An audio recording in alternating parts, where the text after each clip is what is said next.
Central Mexico, October 9, 1847. As the streets of the small town of Huamantla erupt in violence around him, Texas Ranger Samuel Hamilton Walker fires with a revolver in each hand into the hordes of oncoming Mexican soldiers pouring towards him. Walker and his fellow Texas Rangers are attached to General Winfield Scott's U.S. Army under the moniker of the 1st Regiment of Texas Mounted Rifle Volunteers. They are assisting in efforts to finish the Mexican-American War against the legendary General Santa Anna's already beleaguered forces. While they are all veterans of vicious close-quarters combat, Walker and his Ranger cohorts are not soldiers in the conventional sense. They are countrymen in the U.S. Army and Naval forces who have traveled and fought with them hold the Rangers in a class all their own, a distinction imbued with equal parts fear and respect.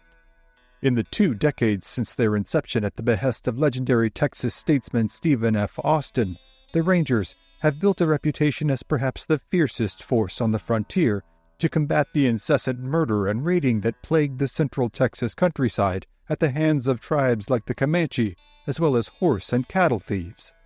They have also combated Santa Anna's forces before, 10 years earlier, during the fight to annex Texas from Mexico in the Texas Revolution. It is said that a Texas Ranger can, quote, ride like a Mexican, trail like an Indian, shoot like a Tennessean, and fight like the devil. But, in conjunction with the nationwide regard for their bravery and fortitude in warfare waged on the absolute bleeding edges of the frontier, they have also amassed another reputation, one that casts the average Ranger as a ruthless, trigger-happy brute, one averse to all manner of discipline, and completely devoid of any notion of mercy or humanity. Tales abound, even in these relatively early stages of their existence, of the Rangers' unparalleled predilection for abusing and often executing the prisoners that they had taken before ever presenting them at trial. It was said that a Ranger would sooner hang a man than feed him as a prisoner, and oftentimes this adage had proven true, as the nature of the warfare being conducted on the Texas frontier did not, by and large, draw men who were naturally prone to the order and discipline of conventional warfare in the 19th century. They had been designed to be a highly mobile attack force, meant to combat the masterful Comanche, who had for so long decimated conventional military attempts to unseat them as the dominant power in Texas. The nature of this warfare and the nature of the men fighting it had often resulted in scenes of murder, mutilation, and unjust arrest and imprisonment that had driven Santa Anna himself to declare the Rangers as no better than pirates and brigands and refused to grant them any quarter should they be taken prisoner. The general was not only appalled by the Rangers' reputation and their actions against his men in battle, but also their clear lack of cohesion and traditional discipline. Even their physical dress and appearance itself often drew his ire and disgust. The Rangers did not wear uniforms, with each man donning the clothing he thought most practical, comfortable, and, of course, stylish. Jim Gillette, a Ranger who served in the 1870s, gave a description of the typical Ranger dress that recalls that there is, often, no uniformity in the manner of dress, for each Ranger is free to dress as he pleases, and, in the garb experience has taught him most convenient for utility and comfort. A Ranger, as any other frontiersman or cowboy, usually wears good heavy woolen clothes of any color that strikes his fancy. Some are partial to corduroy suits, while others prefer buckskin. A felt hat of any make and color completes his uniform. While riding, a Ranger always wore spurs and very high-heeled boots to prevent his foot from slipping through the stirrup, for both the Ranger and the cowboy ride with the stirrup in the middle of the foot. This is safer and less fatiguing on a long ride. For arms, the Ranger often carried a Winchester rifle or carbine, a Colt .45 revolver, and a Bowie knife. 2 cartridge belts, one for Winchester and one for revolver ammunition, completed his equipment, and so armed, he was ready to mount and ride. But, for all their apparent lack in traditional discipline, the Rangers have proven to be unparalleled in their effectiveness on the battlefield. In a world where the conventionalities of modern warfare had been cast aside in favor of sheer, unfettered brutality, they have managed not only to survive, but to thrive. They are also fiercely loyal to their leaders, men who have risen through their ranks through years of hard trekking, riding, and fighting. And among this group of large, unshaven, unruly, and often violent men, it is no small wonder that the quiet, clean-shaven, and smartly dressed 30-year-old Samuel H. Walker has earned the highest level of respect and regard through his bravery and leadership under fire. In the eyes of many of the younger Rangers, Walker is a living legend. Born in present-day Greenbelt, Maryland, Walker had enlisted with the Washington City Volunteers in 1836 and served in the Creek Campaign in Alabama. He had come to Texas in 1842, arriving at the port of Galveston. Here, he had served under Captain Jesse Billingsley in combating the forces of Mexican General Adrian Wall. As part of the infamous Mier expedition, Walker had been part of a legendary event, one that would cement the animus between the Rangers and their Mexican counterparts for decades to come, when he and 242 other Texans had been captured by Mexican forces at the Battle of Ciudad Mier on December 26, 1842.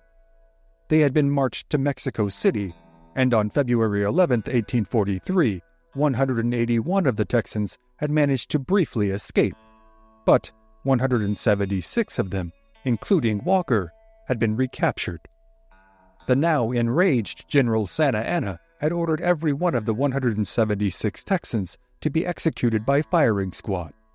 However, diplomatic efforts by foreign ministers from Great Britain and the United States, still a separate country from Texas at the time, had prevailed in convincing the general to execute only 1 out of every 10 of the prisoners. Thus, General Santa Anna revived the macabre practice of the decimation punishment employed by the Roman army. To determine the prisoners to be executed, the Mexican officers had placed 159 white beans and 17 black beans in a jar. The Texans were made to each draw a bean from the jar, with those who drew a white bean being left to live, and those who drew a black bean being designated among the unfortunates to be brought in front of the firing squad. Walker had, in fact, been among the fortunates to draw a white bean, but had been permanently enraged by both the executions of his friends and the treatment of himself and his fellow Texans afterwards, as they were impressed into work gangs and made to build roads around Mexico City. Walker and his companions, including other future Texas Ranger legends like Bigfoot Wallace, would not be released until September of 1844. Many of them, Walker and Wallace included, would return to Texas, only to enlist with the Rangers in hopes of exacting their retribution upon General Santa Anna and the Mexican army. Samuel Walker had enlisted at the end of 1844, and initially served with distinction under the legendary Captain Jack Hayes, himself a rare exception to the hard-bitten Ranger stereotype, before rising to the rank of captain himself. Walker had distinguished himself not only through his actions on the battlefield, but for his innovations in what would go on to become one of the most legendary sidearms in the history of the Old West. In 1846, Walker had traveled to New York City on a self-funded trip to meet with the weapons manufacturer Samuel Colt. Colt was a Connecticut-born inventor whose 5-shot Colt-Patterson revolver was being used by the Rangers to revolutionize tactics and techniques in fighting the highly mobile Comanche. Before the advent of the Colt-Patterson revolver, so named for its inventor and its birthplace in Paterson, New Jersey, the Rangers had been relegated to single-shot rifles and pistols.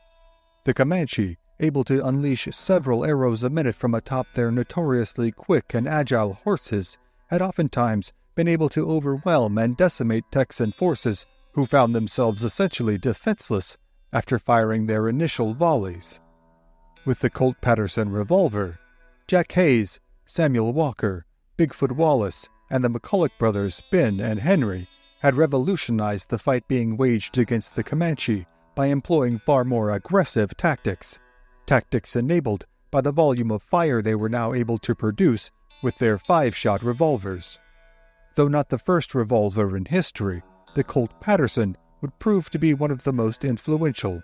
Weighing in at a hefty 2 pounds 12 ounces, the single-action revolver measured a total length of 13 3/4 inches with a barrel length of 7.5 inches, firing a 28 or 36 caliber ball with an effective firing range of roughly 59 meters. Though only boasting a 5-shot chamber, the increase in firepower from its predecessors in the Texans' single-shot pistols was exponential. But, though they had been used thus far to great success, the Colt-Paterson revolver still presented a number of issues that rangers in the field found cumbersome to deal with. Though it indeed enabled a greater rate of fire, it had to be loaded by detaching the cylinder, then placing 5 bullets inside and reattaching the cylinder before closing the weapon and carrying on the fight. However, Samuel Colt, living on the East Coast, had no way of knowing of the ranger's specific needs in weaponry. That is, until he began to receive letters from Samuel H. Walker, suggesting improvements that might be made to the weapon. Eventually, a friendship between the two men had developed, resulting in Walker's 1846 trip to New York. After meeting with local officials and even President James K. Polk, who had personally requested to speak with the renowned Ranger captain, Walker had spent several days poring over the details of Colt's revolver design and suggesting improvements he believed could make an immediate difference for himself and his cohorts in the field. What resulted was perhaps the most well-known, influential, and impactful sidearm in American history: the Colt Walker revolver, or, as most would come to know it, the Walker Colt. Boasting a new 6-shot cylinder, the Walker Colt weighed in at 2 pounds heavier than its predecessor at a hefty 4.5 pounds. It measured 15.5 inches in length with a gun barrel length of 9 inches and fired a 44 caliber ball with an effective firing range of 100 yards. In comparison to the sidearms carried before it, the Walker Colt all but amounted to a small hand cannon with its size, weight, and firepower. To commemorate his friend's contribution to the design and the Ranger's contribution as a whole, Colt had included an engraving of the 1844 Battle of Walker's Creek, in which the Rangers had used their revolvers to turn the tide against the Comanche in a bloody fight in the Texas Hill Country just north of San Antonio. Walker would return to Texas and then on to the Mexican-American War, where he and the Rangers would fight first on the Rio Grande with future President General Zachary Taylor, before heading south to join forces with General Winfield Scott in Veracruz.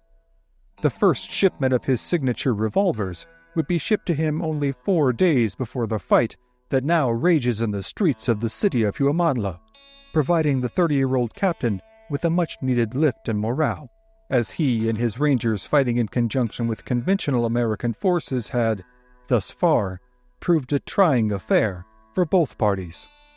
General Winfield Scott, a former lawyer who had served as an officer in the United States Army since the War of 1812, had been appointed as the commanding general of U.S. forces on this campaign south into Mexico.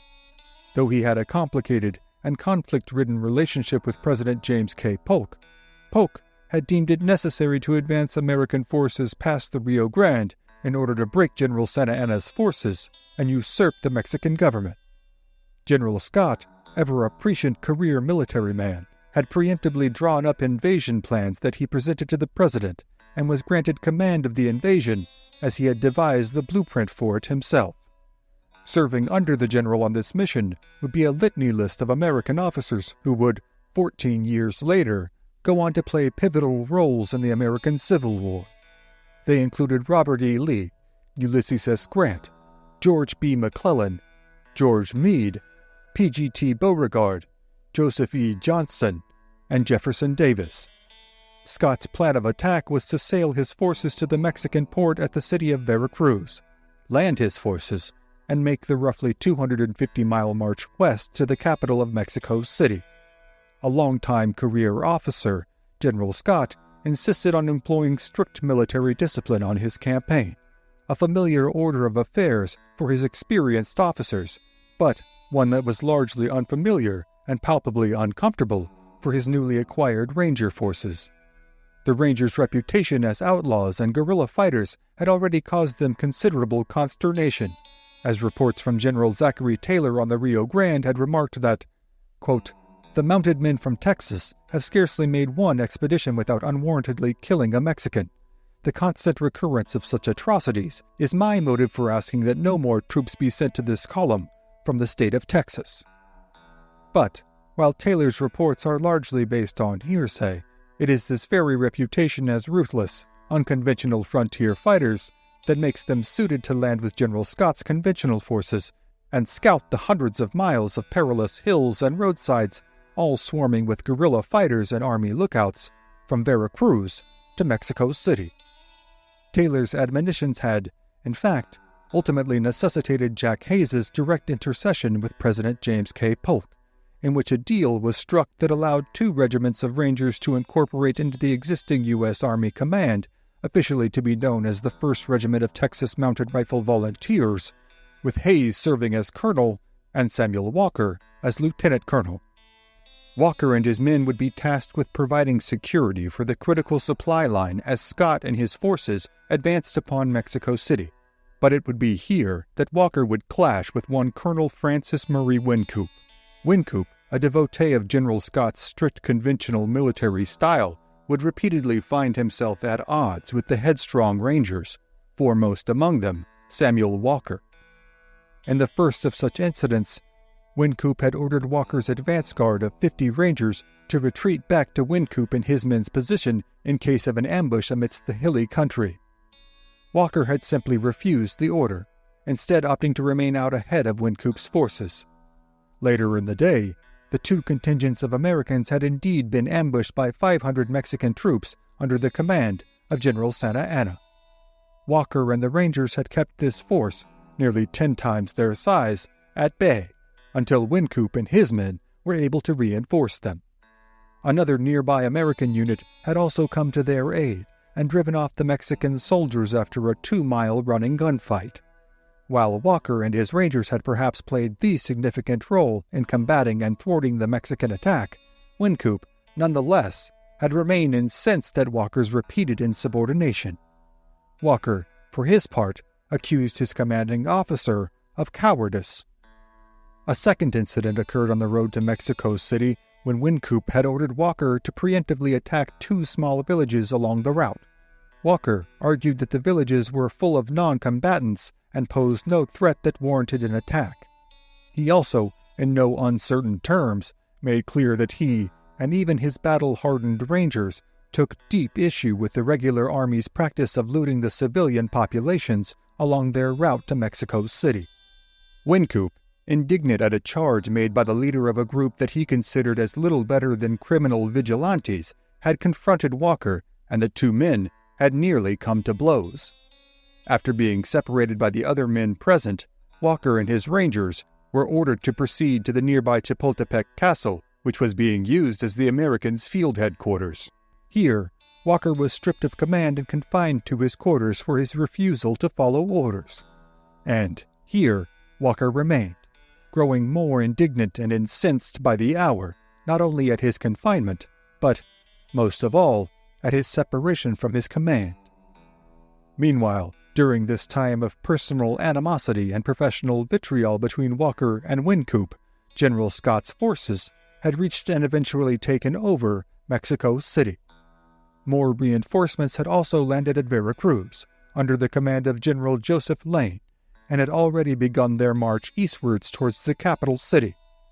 However, when General Lane had stopped at the castle to rest and refit his outfit of men on their way from Veracruz to Ciudad Puebla, where a now weakened Santa Anna had fled from Mexico City to take part in a siege of American forces inside the city of Puebla, he had been appalled to learn of Walker's confinement and ordered him to be released and returned to command of his men immediately. General Lane ordered that Walker and the rest of the Rangers would now attach themselves to his contingent, acting in the same capacity as they had for General Scott, as scouts and advanced security forces. The Rangers and Army soldiers had been nearly ready to move out when General Lane received word from one of his many scouts that General Santa Anna was in fact not at the city of Puebla, but instead at the nearby town of Huamadla. With this newly gained intelligence, General Lane had ordered that his men and the Rangers would instead proceed to Huamadla immediately. The Rangers, roughly 200 in number, would ride ahead as the advance force, and they would attempt to take over the city and, if possible, to find and capture or kill the infamous General Santa Anna. They had arranged themselves in lines of 4 and advanced into the city at a full gallop, each man with his saber drawn, searching the city streets and alleyways for any Mexican soldiers. Their charge had been met in force by the mounted forces of Mexican lancers, whose elongated weaponry had wrought havoc upon American forces throughout the whole of the Mexican-American War. The two forces had clashed in the midst of the city, with close-quarters urban warfare unfolding in brutal, bloody fashion, with sabers slashing, lances stabbing, and men falling and dying in the middle of the dusty streets. Samuel Walker, for his part, was now firmly ensconced within his preferred environment. With violence and chaos raging all around him, with buildings catching fire and snipers firing from rooftops and windows, Walker had slashed his way to the center of town, even decapitating an unfortunate Mexican soldier who attempted to charge him. Now, with his pistols drawn, Walker sits astride his trusted warhorse, shouting exhortations and encouragement to his men, who now try to carry out the battle in a systematic fashion, going house by house down the city streets, clearing each building of any of its residents before moving on to the next. As the fight intensifies, General Lane and his men now make their advance towards the city, moving at a rapid clip towards the urban battlescape as shrieks of the wounded, the retort of Ranger revolvers, and the smoke from the flaming buildings fill the air. It seems now that the momentum has swung solidly in the favor of the Americans, as their reinforcements near the city, and building by building continues to be cleared by the experienced, efficient Rangers. Then, just as the Rangers believe the deciding moments of the battle to have been won, a sickening sight befalls their eyes.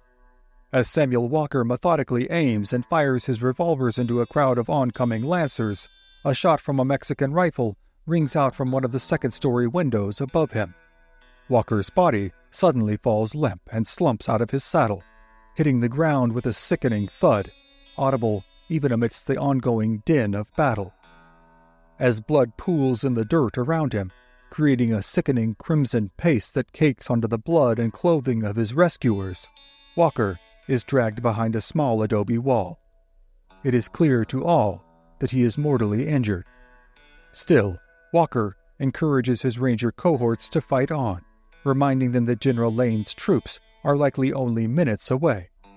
A first-hand account of his final moments from one of the Rangers who served under him during the battle recounts that, quote, "He sunk down immediately and was borne into the yard, the men bursting into tears as the cry spread among them, 'Captain Walker is killed.' Captain Walker directed that we should, quote, 'never surrender,' and died in about 30 minutes. The Rangers do, indeed, continue to fight, many of the young men now nearly overwhelmed with a simultaneous torrent of grief and rage. General Lane's troops soon pour into the city, overtaking the Mexican forces, though narrowly missing General Santa Anna, who manages, again, to abscond into the countryside under the security of his most loyal devotees. The victory for the Americans has been won, and victory for the Americans in the war is now nearly assured. But Lieutenant Colonel Samuel Hamilton Walker now lies cold in death, and the Texas Rangers will never be the same. After the battle, despite the notable, highly consequential victory they have just attained, many among the Rangers find themselves too overwrought with grief at the loss of such an admired comrade to indulge in much revelry. Instead, they would steel their already feared resolve, going on to take their vengeance against the local populations on their way to Mexico City before riding into the capital under the command of Colonel Jack Hayes. When Hayes was accosted by a citizen throwing a rock, a Ranger comrade shot the offending Mexican man dead where he stood. The Rangers would go on to fortify their reputation amongst the people of Mexico as Los Diablos Tejanos, or the Texan Devils, as in the coming months they would rule over Mexico City with an iron fist, and the ongoing enmity between themselves and the citizens of Mexico would carry on for decades. After the Mexican-American War came to an end on February 2nd of 1848 with the signing of the Treaty of Guadalupe Hidalgo, General Santa Anna would find himself exiled to Kingston, Jamaica for 2 years, before attempting yet another bid to retake control of his beloved homeland. While his comrades continued to exact their revenge on the people they viewed as responsible for his death, Samuel Walker was buried in a small but reverent ceremony in Mexico. The ceremony was presided over by his former professional adversary, Colonel Wynkoop, who was deeply aggrieved at having not mended his relationship with the legendary ranger before his passing. Walker would later be reinterred in San Antonio at the Oddfellows Cemetery, before again being moved to what is today known as the Alamo Masonic Cemetery in San Antonio. A year before his own death, before traveling to the East Coast, Walker had attended the funeral services of his close friend and fellow ranger, Robert Addison Gillespie, who had been killed in action at the Battle of Monterey. Walker had requested that, should he fall in battle, he be buried next to his comrade in arms. This request was granted, and today the two rangers lie interred next to one another at the cemetery located near the famed Alamo Dome in San Antonio. In the years after the war, the Texas Rangers will find themselves called on again, as the Comanche raiding in Texas will only intensify in the coming years.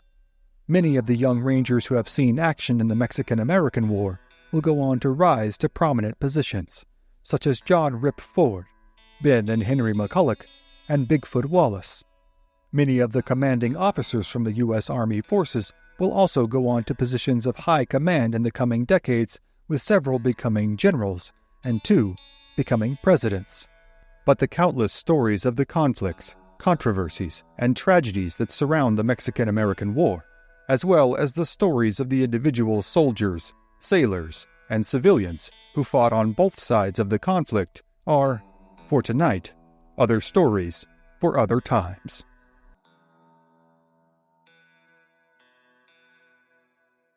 May 29th, 1850. 8 miles northwest of present-day Alice, Texas. Captain John Rip Ford and his contingent of Texas Rangers are making their way down a tributary of the Nueces River. They were on their way south, toward their headquarters at San Antonio Viejo, or Old San Antonio, near the U.S.-Mexico border on the Rio Grande. Captain Ford, known as Rip, which many apocryphal accounts attribute to his signing of so many death notices while serving as a quartermaster in the Mexican-American War from 1846 to 1848, has just celebrated his 35th birthday. He is joined by several other veterans of the war, all of whom are in their 20s and early 30s. Second in command is Lieutenant Andrew Jackson Walker. Malchiah Benjamin Highsmith serves as quartermaster and commissary. David Level serves as orderly, and Philip N. Luckett serves as the surgeon. Though young, all have considerable combat experience in the brutal conflicts of the Mexican-American War. A number of other Rangers rounded out their ranks, including William Gillespie. Gillespie, a relatively new Ranger, had also served in the Mexican-American War and came from a family who held a revered and respected place in the Ranger history. His uncle, Robert Gillespie, had served with distinction along with Ranger legends such as Jack Hayes, Bigfoot Wallace, Samuel Walker, and Rip Ford himself. Robert Addison Gillespie, known as Addie to his friends, had served with distinction in countless campaigns against the Comanche. He had met his end 4 years earlier while serving in the Mexican-American War.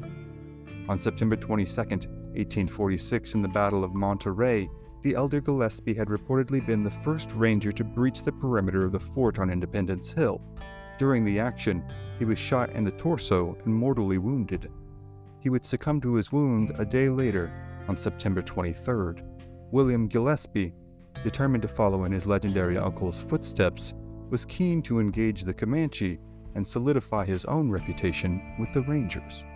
The Rangers' lead scout is a half-Comanche, half-Mexican man named Rocco Magricio, who spoke 3 languages, Spanish, English, and Comanche, and was thoroughly familiar with the territory they were in, near the Nueces River.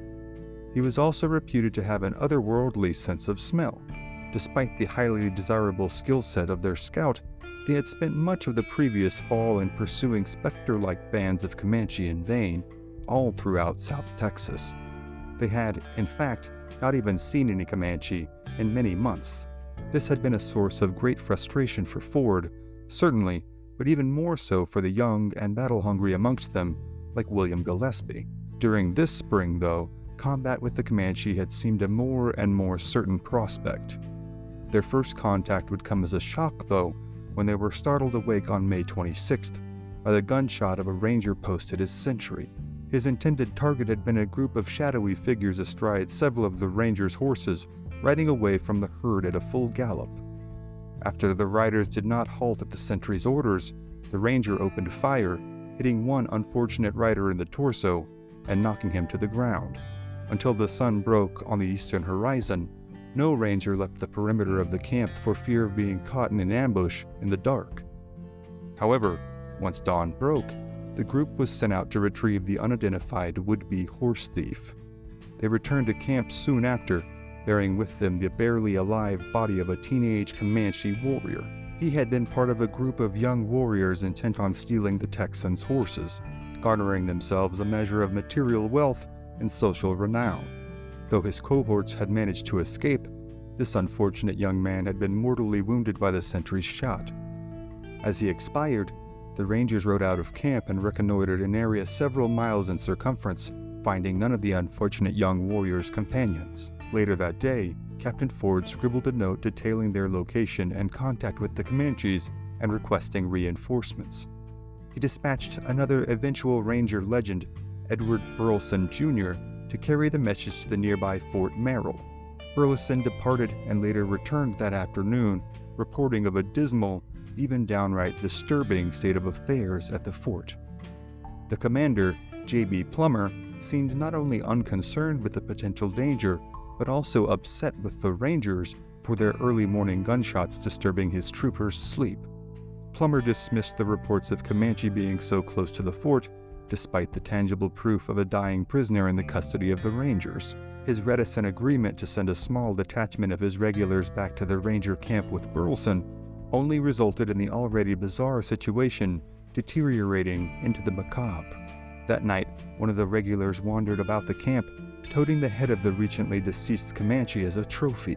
Even for the veteran Rangers, and especially for their neophyte brethren, such a sight was both disgusting and distasteful.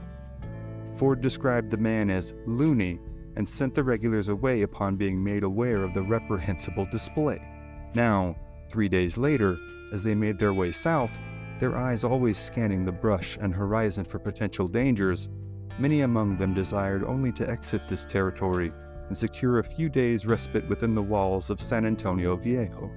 Once ensconced within the comparative safety of sturdy, cool adobe walls, and tempering their nerves with a stiff drink, perhaps their minds could unwind enough to process the events of the preceding 72 hours. But San Antonio Viejo was still a long ride up the Nueces from here, and whether the Rangers knew it or not, there would be no respite from violence and danger anywhere in their near future. For, though the Texas frontier was a vast expanse of territory that did not always lend itself to ease in travel nor communication, word did spread fast. And word had spread to the Comanche, via the survivors of the failed raid on the Ranger encampment, that the Texians had inflicted a hard death on one of their beloved tribesmen. Though the Comanche could be harsh, unremitting, and even overtly inhumane to even the most innocent of their enemy, Comanche families and bands were incredibly close and unyieldingly sentimental. As was common amongst many Plains tribes, the Comanche ceremonial grieving process often involved self-mortification that could at times even result in the death of the practitioner. The Comanche, though, perhaps more than any tribe, managed to perpetually strike a Newtonian balance in avenging wrongs done to them. That is to say, to whatever degree they perceived themselves to have been aggrieved, it was their right, nigh their karmic duty, to seek vengeance via an equal and opposite degree of violence. The Rangers were all too aware of the Comanche's propensity for combat, and thus a tense anticipation pervaded their ranks as they rode south. For better or for worse, though, they would not have to suffer the pangs of dread long. They had broke camp at dawn, and by mid-morning, their scout, Roque, had spotted the tracks of several unshod horses, sign of a war party being nearby. The Comanche would have been aware of the party's likely destination, as it was the only fort on the Nueces between their current location and the fort they had just left. Thus, Ford and his rangers assumed, correctly as it would turn out, that the Comanche intended to cut off their current path of travel. With the Comanche, and thereby mortal danger, near at hand, thoughts of relaxing in a border cantina or reposing in a warm bed at their destination were quickly replaced with the immediate demands of combat. Their first engagement saw them being fired upon by a small party of Comanche attackers, another small group of younger braves out reconnoitering the territory. The attackers were quickly disconcerted by the firepower of the Ranger contingent. By 1850, the Rangers, though only a decade and a half old, had already contributed significantly to advancements in firearm technology. The intervening time had seen the average Ranger outfitted at first with single-shot pistols, then 5-shot Patterson Colt revolvers with removable cylinders, to, at this time, the most recent iteration of the Colt revolver, the 1847 Walker Colt. Its predecessor, the Patterson Colt, had been the brainchild of a young New Jersey inventor named Samuel Colt. Colt had first designed the pistol with its revolving cylinder in 1836. Though the implementation of a revolving cylinder was not invented by Samuel Colt, his hope was to bring the concept to its fullest fruition. Though at first it seemed there was no commercial interest in his invention, it would be the burgeoning Republic of Texas who would be an early purchaser of the firearm. In 1839, the Republic would officially purchase 180 of the revolvers for use by, of all things, the Texas Navy. At the time, pirates did frequent the coast of Texas, and the Republic needed to defend itself against possible international incursions now that it was, for the time being, operating as an autonomous entity. However, Governor Sam Houston would disband them in 1843, freeing up the stocks of now unused revolvers for Texas's newest military experiment, the Texas Rangers. The Rangers, who traced their lineage to Stephen F. Austin's ranging companies of the 1830s, were a motley assemblage of combative and adventurous young men whom Texas sought to employ as a light-mounted cavalry. In the intervening years, both the Rangers and the revolver would be put through the refiner's fire of hard, frequent, and highly mobile combat engagements with adversaries ranging from cattle thieves to Mexican soldiers to Comanche warriors. Colt even struck up a correspondence, and eventual friendship, with Ranger Samuel Walker, in which the Ranger related suggestions for improvements in letters oftentimes written not far from the front lines. Walker was a Maryland native who had come to Texas in 1842 via the port at Galveston. He had served under Captain Jesse Billingsley in an ill-fated invasion into Mexico, only to be captured, held as a POW, and narrowly survive what is known to history as the Black Bean Incident, linked to episode in description. Upon returning to Texas, Walker enlisted with the Rangers, and via his experiences in fighting the Comanche, Kiowa, Apache, and in the Mexican-American War, he would come to suggest adding a fixed trigger guard, interchangeable parts for easier repair in the field, and, perhaps most distinctively, adding one chamber to the cylinder, making it a 6-shot revolver. The finished product, what would come to be known as the Colt Walker revolver, would weigh in at 4.5 pounds, with a length of nearly 1.25 feet, firing a .44 caliber ball with an effective range of roughly 100 yards.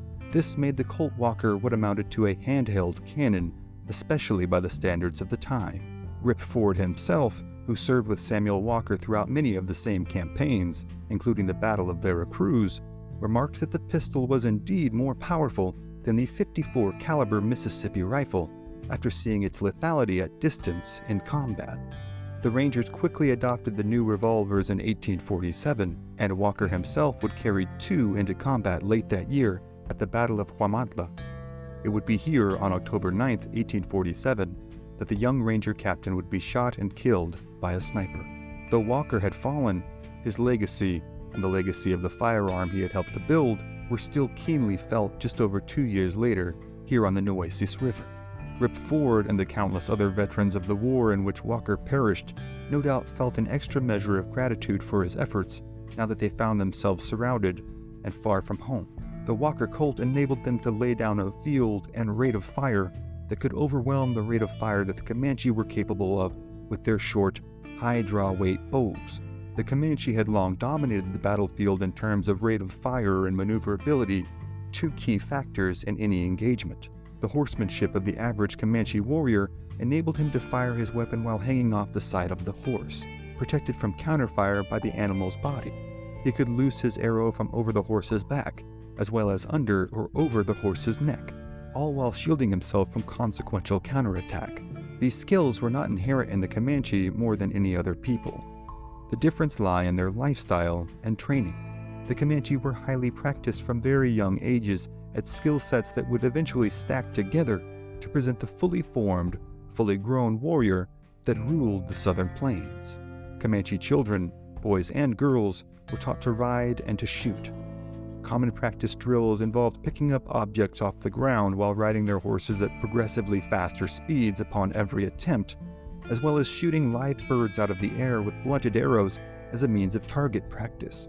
But the Rangers, for all their reputation as an ad hoc assemblage of killers for hire, were in fact disciplined, drilled professionals who were not only superb horsemen, but incredibly accurate marksmen while mounted, as well as sound, small group tacticians.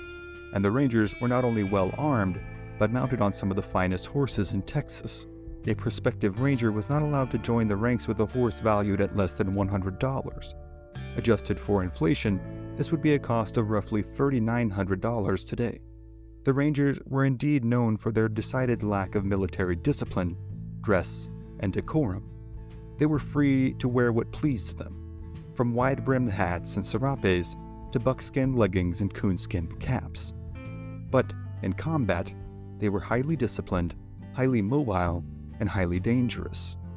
In 1850, they were essentially the only military force capable of engaging the Comanche on the Comanche's level. On this day, though, that premise would be certainly put to the test.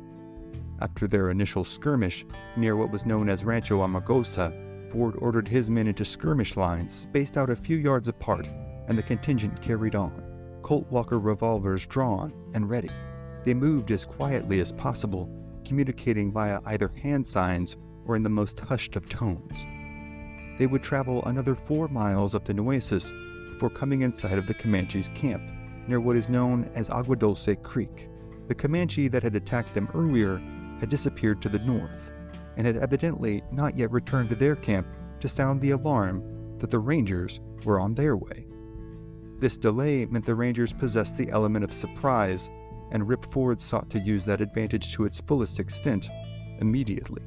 With Ford leading the charge, the Rangers rode full speed towards the unsuspecting war party's camp. The Comanche in camp, soon sensing the oncoming commotion of hoofbeats and riders' exhortations, snatched up their weapons and made a mad dash for their horses. Seconds later, the Rangers would smash into the Comanche camp at full force. Now riding at top speed and loosing howling war cries of their own, the Rangers barreled in amongst the Comanche, shooting down any and all that they could at first sight. No exception was made for the mounts of the Comanche either, as several of them were shot down at point-blank range in order to bring their rider to the ground. Over the course of the next few minutes, a brutal close-quarters combat would unfold throughout the camp, with some warriors standing to fight and others attempting to escape into the mesquite brush that surrounded them. Those who stood and fought were almost all shot down where they stood, while those who retreated into the brush were pursued by mounted Rangers intent on killing them. When the dust had settled, Rip Ford's Rangers had killed 4 of the Comanche warriors in the camp and, by Ford's account, wounded up to 7. In the immediate aftermath, many of the Rangers were flush with the thrill of victory, and shouts of triumph and congratulations abounded. Then, they heard the screams. In all the commotion, despite what any of them would consider a resounding victory, one of their own had been gravely wounded. Young William Gillespie had been riding through the village on the attack, bringing up the rear as a younger Ranger. Ahead of him, he saw a Comanche warrior attempting to flee the village on horseback. The warrior was, however, brought down in quick succession by a shot to the neck and an additional shot to the back. Gillespie watched the warrior fall from his horse, presuming him to be dead as he rode past. But, though mortally wounded, the warrior was not dead. The warrior had managed to bring himself up to a sitting position after Gillespie had ridden by him. Seeing this, Gillespie wheeled his horse around in an effort to shoot the fallen Comanche with his revolver. However, the animal lurched and caused the young man to misfire into the ground between himself and the Comanche. This momentary mishap created all the time the Comanche warrior needed to draw his bow one final time and, before expiring of his own wounds, loose an arrow that struck Gillespie under the ribcage, piercing his lung. Mortally wounded, the ranger slumped in the saddle. Seeing this, Captain Ford called his rangers off the pursuit of the fleeing Comanche and into two squads. One squad formed a defensive line to shield the second, who ushered Gillespie, still slumped in his saddle, to safety. For a tense moment, the fleeing Comanche turned and seemed to ponder an attack on the now compromised rangers, who had just done them so much harm and killed 4 of their own. However, they were not afforded much time in contemplation, as the ranger squad holding the defensive position soon burst into a headlong attack towards them. The Comanche fled into the mesquite, leaving their wounded to the mercy of the rangers. Once outside the effective range of the rangers' firearms, though, the remaining Comanche would continue to taunt and torment the rangers from afar, shielded from sight by the brush and darkness. Meanwhile, the rangers had commandeered what was the Comanche camp only a short time earlier, and turned it into the closest approximation to a field hospital as they were able. Their efforts would do little good, though. Gillespie's wound was severe, with the arrow penetrating deep into his ribcage. In the succeeding hours, he would die a slow, agonizing death. Gillespie was much beloved amongst his cohorts, and the fact that his legendary uncle had suffered such a similar, terrifying fate only a few short years before was not lost on any of the rangers present. But their work was not done. Those not tending to Gillespie were sent out to inspect and treat the horses, many of whom had been injured in the fight. Others were sent out to scout the perimeter of the camp, on the lookout for any lingering Comanche. These rangers returned soon after with a young Comanche who had been injured in the fight and hidden in the brush. The boy had been hit twice by gunshots in the arm, but, much to the rangers' surprise and admiration, remained silent and stoic since being discovered. The boy apparently assumed that he would be taken to the rangers' chief and summarily executed. When he was informed that he would in fact not be harmed, he remained dubious but peaceable. The young man informed the rangers that he was the son of a war chief and that his people had bestowed upon him the rather unfortunate moniker of carne muerto, or dead meat. Were it not for the present circumstances, the bizarre nature of this scenario might have provided some much-needed levity. But, as the mortally wounded William Gillespie writhed in pain only a few yards away, there was no laughter to be had. The rangers made camp and endured a restless, agonizing night, one that their friend and compatriot Gillespie would not survive. Sometime before the sun rose, the young ranger, who had dreamed of serving proudly and solidifying his own legend, passed away. Captain Ford, who no doubt bore a considerable amount of grief and guilt, having long known the Gillespie family, ordered the young man's body tied to a mule. The rangers then made their way to the top of a small hill near Agua Dulce Creek, where a grave was dug, and Gillespie was wrapped in a blanket, still wearing his boots, still with his hat on. What Ford himself described as a sad but simple service was held, with prayers offered and scriptures read. All the while, the young Comanche captive, who had been brought along in tow, stared silently at the open grave that had been dug. Like most Comanche, he would have been all too aware that the rangers had a reputation for exacting harsh revenge of their own on their prisoners. And he believed that, after the death of their comrade, the rangers now meant to kill him in retribution and bury him in the grave. He was, however, informed that this would not be the case. Gillespie's body was then lowered as gently as possible into the grave, covered with rocks to dissuade the wolves and coyotes, and then the rangers moved on, heading again towards San Antonio Viejo, with one less ranger and one more prisoner in tow. They would indeed make it to San Antonio Viejo. but the story of the Rangers fighting the mighty Comanche here in the unforgiving Texas frontier was far from over. Rip Ford and many of the men present that day would go on to legendary careers with the Rangers. Though the fate of Carno Muerte, the young Comanche brave taken prisoner, is lost to history, the fate of Comanches was far from determined. Their reign as lords of the southern plains would continue on for at least a quarter century more, as would the tales of horrific raids, merciless battles, and the ongoing fight to hold on to the territory they believed to be rightfully theirs. But those, like the countless other stories from the Old West, are other stories for other times.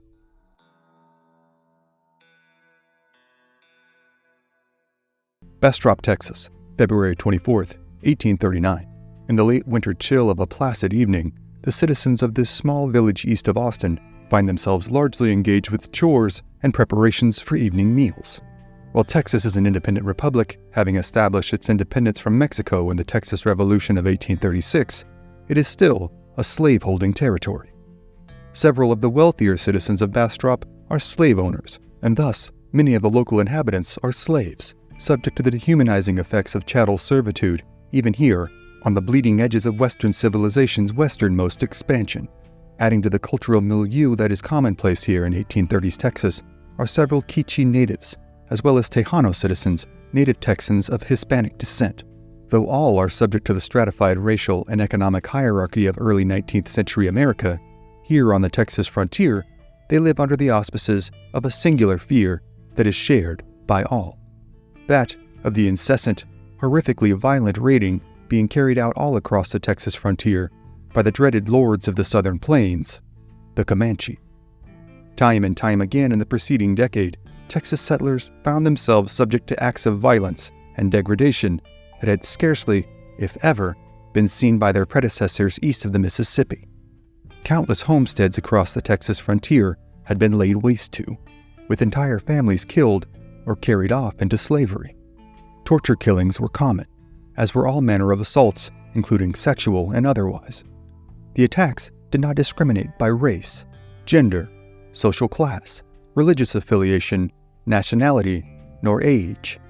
The Apache, the Tonkawa, the Karankawa, the Spanish, and the Mexicans who have inhabited Texas since the early 18th century have all fallen victim to the Comanche. The inhabitants of central Texas in 1839 are but the latest iteration of a people living on the fringes of what had come to be known to the Spanish as Comancheria. The threat of raiding is in fact so pervasive that the town of Bastrop has its own warning system, instituted by Texas Ranger, Texas Revolution veteran, and Texas Army Chief of Staff, Colonel Edward Burleson. In the event of a Comanche raiding party being sighted, citizens are instructed to sound off with a long retort from a bugle-like brass horn, followed by 2 gunshots in rapid succession. Upon hearing this, the neighboring homestead is to repeat the signal until it reaches the vicinity of the town of Bastrop itself. Here, a small cannon will be fired, serving as the call for the local men to muster and prepare for a Comanche attack. However, as the hue of dusk begins to settle over the city of Bastrop and its surrounding farms and plantations, the threat of Comanche violence seems a world away. Then, suddenly, just as most of the town's inhabitants are getting ready to settle in for their evening meal, the high-pitched, monotone intonations of a bugle can be heard in the distance, followed quickly by 2 gunshots. Less than a minute later, even nearer to the center of town, the same piercing retort of a bugle, followed by 2 gunshots, can be heard. Moments later, the cacophonous rumble of a small cannon can be heard roaring from the center of town. The Comanche, it seems, have struck again. As the fighting-age men assemble in the town square, word quickly circulates as to the cause of the alarm. A local family, the Colemans, have been attacked.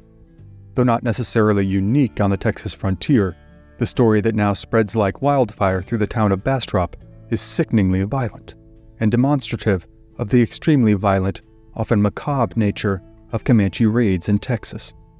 A combined force of Caddo, Waco, and Comanche raiders had struck the homestead of Elizabeth Coleman, a recently widowed mother, and her 5 children. Her eldest son James had been out in the Coleman's fields with a family friend named James Rogers, plowing rows for spring crops. They had been the first to be set upon by the Comanche, who cut them off from retreat to the family cabin. The two young men had made their escape through a thickly forested area, but would be too late in securing help for their loved ones. Minutes after abandoning the chase for Rogers and James Coleman, the large force of native warriors fell upon Elizabeth Coleman and her 4 younger children. Elizabeth and the children had been in front of the Coleman's family cabin, working in the garden situated roughly 50 yards from the door. Suddenly, the young mother and her children saw the blood-curdling sight of several hundred native warriors charging towards them at full speed. Elizabeth Coleman had screamed for the children to flee to the cabin, and all but the youngest, 5-year-old Thomas Coleman, had been able to make it. Thomas Coleman, however, was swooped up violently by a warrior on horseback. Seeing this, Elizabeth Coleman had turned course and attempted to help her youngest son. Within seconds of instinctually whirling about in order to pursue her captured child, she had been struck in the throat by an arrow. She had fled back to the cabin, making it through the door and helping her 12-year-old son, Albert Coleman, bar the door to prevent the attacking warriors, now dismounted and assaulting the front door, from gaining entry. Elizabeth had then collapsed, mortally wounded, as Albert Coleman gathered the 3 guns kept at the cabin. Amidst the shrieks of his siblings and the dire condition of his mother, 12-year-old Albert had put up a truly unbelievable fight against the Comanche and their native allies. He fired upon any warrior who managed to breach the door, killing one outright and wounding another. He then raised one of the cabin's floorboards and instructed his younger siblings to hide underneath them and to not make a sound until they heard voices speaking in English.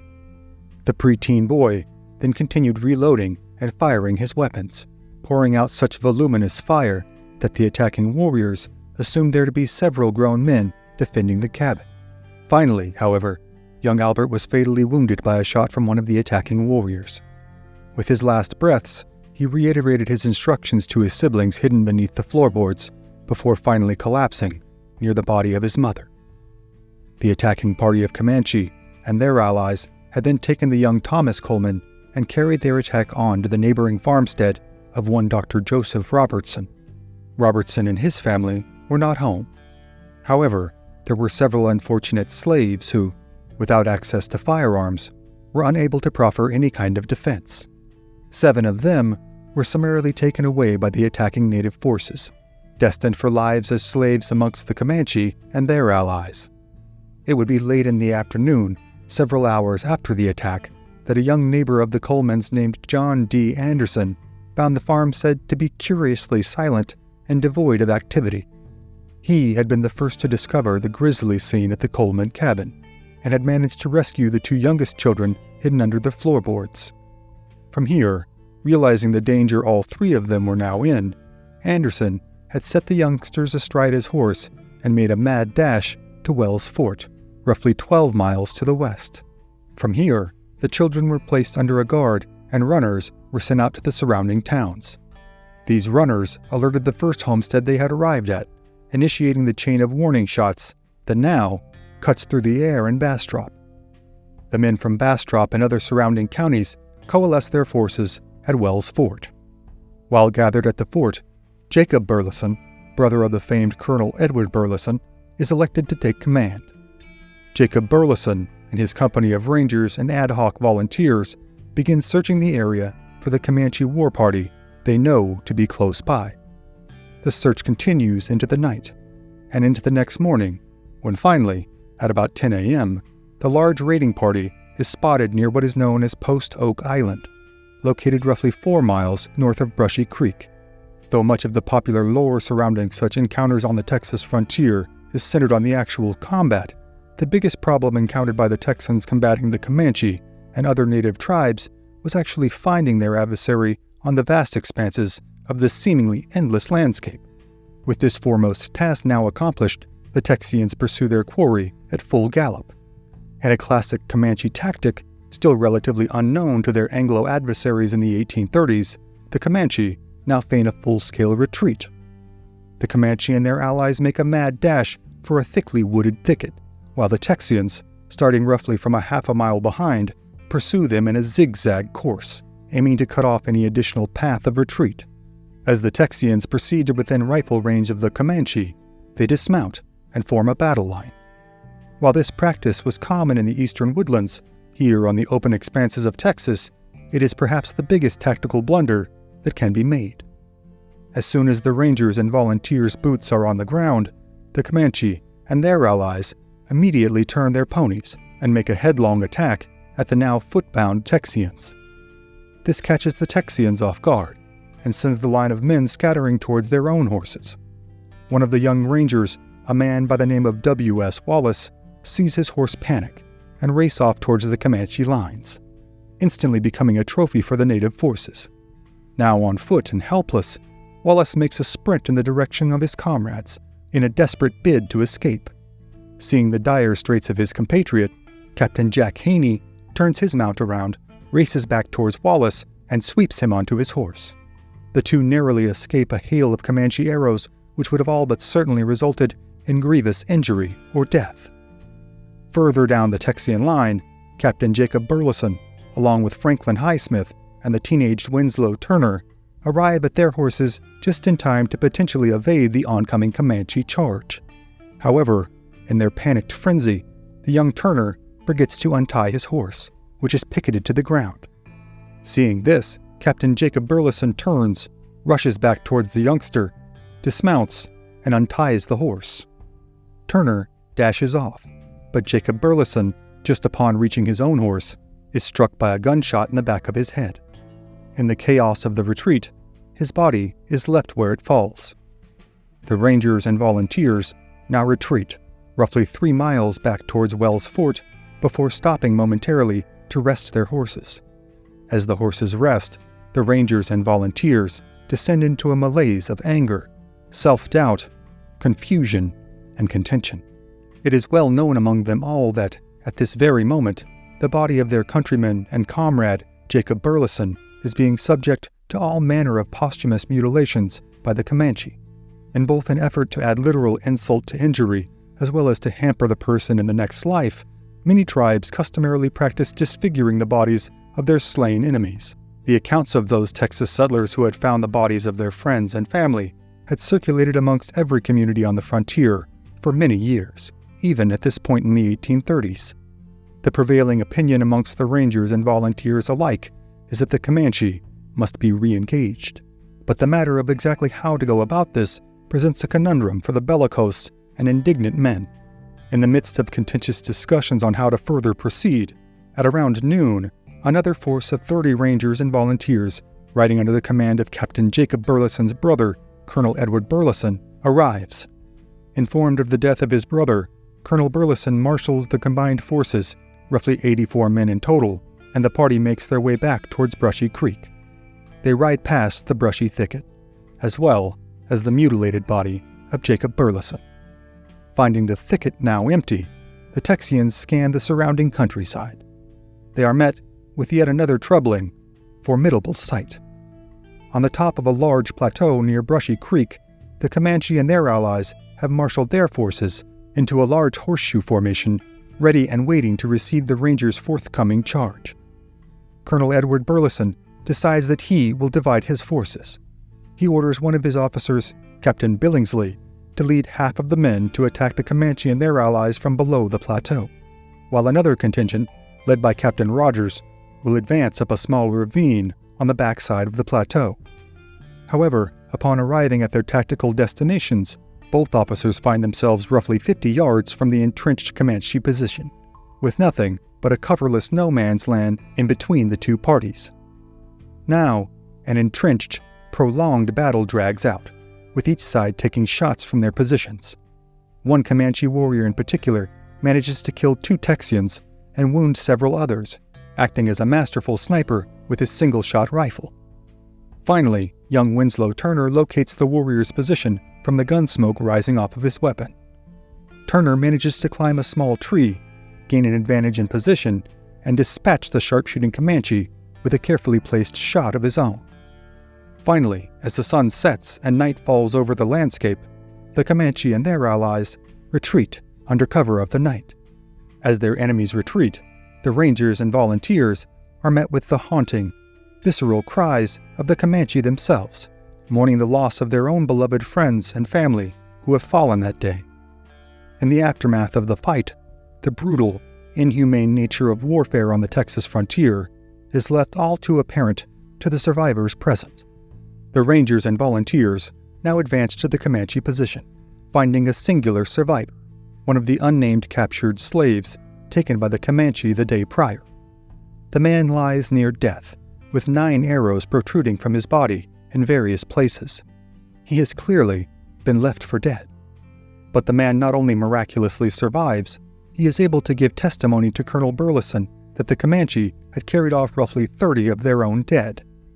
The Rangers and volunteers have, for their part, suffered 3 fatalities, including Jacob Burleson. One additional casualty, the Reverend James Gillette, would die a little over a week later from the gunshot wound he incurred to his neck. In this world of cruelty, hardship, shifting alliances, and seemingly constant violence, the Battle of Brushy Creek provides a notable example of the multifaceted, cross-cultural, and cross-social nature of life on the Texas frontier in the 1830s. Even in the all-too-often macabre history of humanity, the tales of loss, tragedy, and survival in the history of Texas are notable in both scope and intensity. But the many tales of brutality, conflict, and cruelty that line the annals of Texas history are, for tonight, other stories for other times.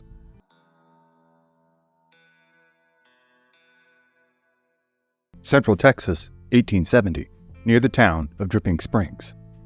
As the blistering sun beats down upon them, a small group of Texas Rangers make their way through the limestone-strewn meadows and patches of oak and cedar. Though the heat is repressive, neither the Rangers nor their mounts seem unduly affected. As they ride, the Rangers' eyes are veritably glued to the ground, searching for any sign of their quarry having passed through these parts. They have been alerted that a band of Comanches, the universally feared lords of the southern plains, have been raiding local ranches, stampeding and killing livestock, and making off with a number of their horses. Though their veritable empire had been long in the state of retraction, the mighty Comanche are still an incessant and very dangerous threat here on the Texas frontier, roughly 25 miles west of the capital of Austin. In command is Captain Rufus Perry, a longtime ranger and veteran of countless engagements with the Comanche. Born in Alabama in 1822, Perry had migrated west to Bastrop, Texas, with his family in 1833. He had participated in the siege at Behar and fought alongside Ranger legends such as Samuel Walker, Bigfoot Wallace, Henry and Ben McCulloch, and Jack Hayes. At 48 years old, he is the eldest and most experienced in the group by a substantial margin. Most in this contingent of little more than 24 are scarcely over the age of 22. Amongst the youngest of these men is one Frank Payne, a native of Austin, Texas, who is scarcely in his late teens. However, despite his age, Payne, too, is a veteran of at least one encounter with the dreaded and deadly Comanche. In 1866, at roughly the age of 12 or 13 years old, the young man had accompanied his father and several other local men on what was known as a cow hunt, or an effort to scour the countryside west and northwest of Austin in order to round up any strays that may have wandered into the natural labyrinth created by the many creek beds and canyons. Even in 1866, this was still considered a reasonably dangerous task, as roving bands of Comanche, only a few miles outside of town, were still not an altogether uncommon occurrence. However, it had still been deemed a safe enough adventure to the young Frank Payne's father to allow his young son to participate, albeit only to observe from a distance. After making their way northwest of the city of Austin, the small party found themselves atop one of the many limestone cliffs that overhang the meadows and creek sides of the Texas Hill Country. While making their way along the ridgeline of a small canyon, they spotted a small group of Comanche engaged in what seemed to be a long-awaited feast. The following is an excerpt from A.J. Soul's Early Settlers and Indian Fighters in Southwest Texas. The white men at once made preparations to attack them, and drew back under cover and held a council. They did not wish to let the Indians escape without a fight, but Mr. Payne was concerned about his young son Frank for fear that he would get hurt. The boy was about 12 years of age and was not carrying any arms. The elder Payne finally told his son to remain where he was and not to leave the spot until the fight was over, and some of them came back for him. Loath to waste the rare occasion of catching a group of Comanche off guard, The attack was made at once, with the skilled ranchers making their way down the steep embankments in short order to engage the unwitting Comanche. Soul's account of the event continues. These accounts now being agreed upon, the white men advanced and charged upon the Indians, who at once mounted their horses and fled. The whole party of whites and Indians were soon lost to sight of Frank across a low range of hills. The cowmen, being on good horses, soon came within pistol range and the fight commenced, the Indians giving shot for shot and war-whooping as they went. Young Payne, from his position in the rear, heard all this commotion and became very anxious to witness the combat. Accordingly, he put spurs to his pony and galloped to the top of the ridge where he could have a plain view, not intending to go any further. When he arrived at the crest of the elevation, however, he met a loose and terror-stricken horse coming out of the fight, and the boy's horse took fright at him and ran away, and instead of going back the way he came, ran straight ahead and followed into the wake of the Indians. The white men were scattered and one of them unhorsed, and the boy soon passed all of them and ran into the natives. Mr. Payne saw the peril his son was in, and when he passed, called out, "Hold up, Frank, hold up!" That was what the boy was trying to do with all of his strength, but the pony had the bit in his mouth and was beyond control. The Indians evidently thought this a daring and intentional charge on the part of the young white brave, and, yelling loudly, prepared to fight him. The boy passed some of the Indians, who shot at him and threw lances from all sides. Finally, a bullet, arrow, or lance cut his bridle rein in two. His horse then increased his speed and soon got clear of all the Indians. Frank now took the rope from the horn of his saddle and, making a lope, leaned forward and secured it over the nose of his horse, finally stopping him. In the meantime, the elder Payne had followed his son as fast as he could in order to try and save him, and fought his way through the Comanche, scattering the balance. Young Frank made a circle and came back. Besides having his bridle rein severed, 2 arrows were sticking into his saddle. Only one of the cow hunters was wounded. He was able to ride, and when his horse was brought back, he mounted, and the party arrived at home without further incident. Rather than be dissuaded from a life of hardship and violence with the Texas Rangers, the young man found his brush with death only briefly whetted his appetite for frontier adventure. Payne had signed on with the Rangers earlier in this year of 1870 and had been assigned to headquarters at a place known as Camp San Saba Springs, near present-day Coleman, Texas. After being alerted to the Comanche activity, the company has made their way south, now nearing a large hill located roughly 6 miles south of present-day Marble Falls, Texas, known as Shovel Mountain. As the contingent of Rangers, clothed in outfits suited to hill country practicality and armed to the hilt with Colt revolvers and repeating rifles, make their way around the base of the mountain, their ears are perked by the faint sound of a man's voice crying out in English.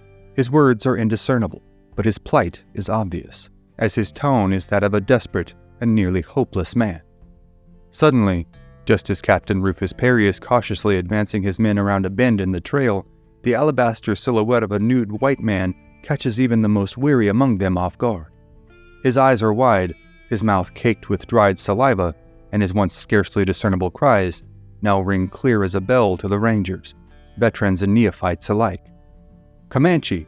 Comanche!" the man cries, as the war whoops of his pursuers can now be heard in a simultaneous instant. The mere word Comanche now speaks gravity of the situation at hand. The man runs headlong towards them, desperately flinging himself towards the thick of the Ranger formation as if he were a tired runner upon the final stretch of a race, finishing only with his last vestiges of effort and energy. Now, just as the unknown, unfortunate, and unclothed settler tumbles into the relative cover of their company, the Rangers are met with the daunting sight of several pursuing Comanche, incensed and incredulous at both the decades of encroachment and the spoiling of their raid. However, the pursuing warriors, now having spotted their pursuers, instantaneously draw their ponies to a halt and reverse course, seeking to drive their newly gotten horse herd west in an effort to escape, now that the proverbial hand of fate has turned them from hunter to hunted. The account from A.J. Soul continues. The Indians had 100 head of horses, and were going slow on account of the rough country. The Rangers now made a flank movement to the right, keeping under cover of the brush until near the horses, and then making a sudden dash to cut them off from the Indians in a narrow place. They ran them back south against the foot of Shovel Mountain and left 3 men to hold them there until the battle was over. The Rangers knew they would have to fight the Indians as they were in a large force and yelling loudly. It seems that during the excitement of running the settler, the Indians and horses had become scattered, and the Rangers, taking cover and coming out in an unexpected place by a bold, quick dash, had secured the horses. The Indians collected in plain view of the Rangers and began to divest themselves of blankets and outriggings and to pile them up on the ground. The Rangers now advanced and dismounted in a post oak ravine, tied their horses, and filled the magazines of their Winchesters full of cartridges and awaited the charge they saw the Comanches were about to make. The Indians numbered 125, as near as could be ascertained, and the Rangers 28, besides the 3 who were holding the herd of horses just behind the mountain. The Indians, when they did charge, made a turn and were caught in such a rapid fire that the savage warriors retreated back to their position. The 3 plucky Indians could not get to the horses without passing within gunshot of the position close to the Rangers, and a short but desperate fight took place. The Comanches, however, soon gave back before the galling fire of the Winchesters. They fought with muzzle-loading guns, bows, and lances. Captain Perry was a good Indian fighter and handled his men well. The Indians killed in this charge were carried off by daring fellows on horseback who would lean from the saddle and, taking them by their long hair, drag them back to cover. In the 3rd charge, the Indian chief was killed, and his horse ran in among the Rangers with the dead body, which was held to the saddle by a strong strap of leather. If the horse had gone back the other way, the body of the chief would not have been captured. The Indians evidently overrated the force of Rangers on account of the number of shots fired. The Comanche finally left after suffering a heavy loss. The dress and rigging of the head chief were taken to Austin and placed in the Capitol building. One Ranger is killed during the brief but vicious engagement, a young man in his early 20s, identified as one of the 3 Cox brothers serving with the detachment at the time. His body is taken to the Birdtown Cemetery, where he is interred into the hardscrabble ground roughly 11 miles north of today's Johnson City. Frank Payne would continue his service with the Rangers throughout the 1870s, eventually marrying and fathering 5 children. The family would settle in Leakey, Texas, where Frank would pass away in 1900. Rufus Perry would continue his already legendary career with the Texas Rangers, participating in the Battle of Deer Creek in 1873, before eventually retiring from the Rangers in 1874. The tales of just Frank Payne and Rufus Perry alone are enough to fill countless episodes with their tales of bravery and brutality on the very bleeding edge of the Texas frontier. So too are the tales of both gallantry and gall from the mighty and merciless Comanche, perhaps the greatest empire builders on the North American continent until the late 19th century, when their way of life was sadly and abruptly brought to an end. But for tonight, those are other stories for other times.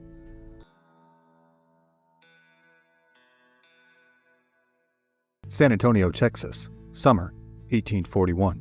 In the faint light of dawn, a group of 35 horsemen, composed of 20 Mexican citizens and 15 Texas Rangers, are saddling their horses and checking their weapons. The men are angry, indignant, and thirsting for vengeance. Throughout the previous spring, they have lost countless head of cattle and horses, seen their homes ransacked and burned, and, in some cases, seen their loved ones cut down in front of their eyes.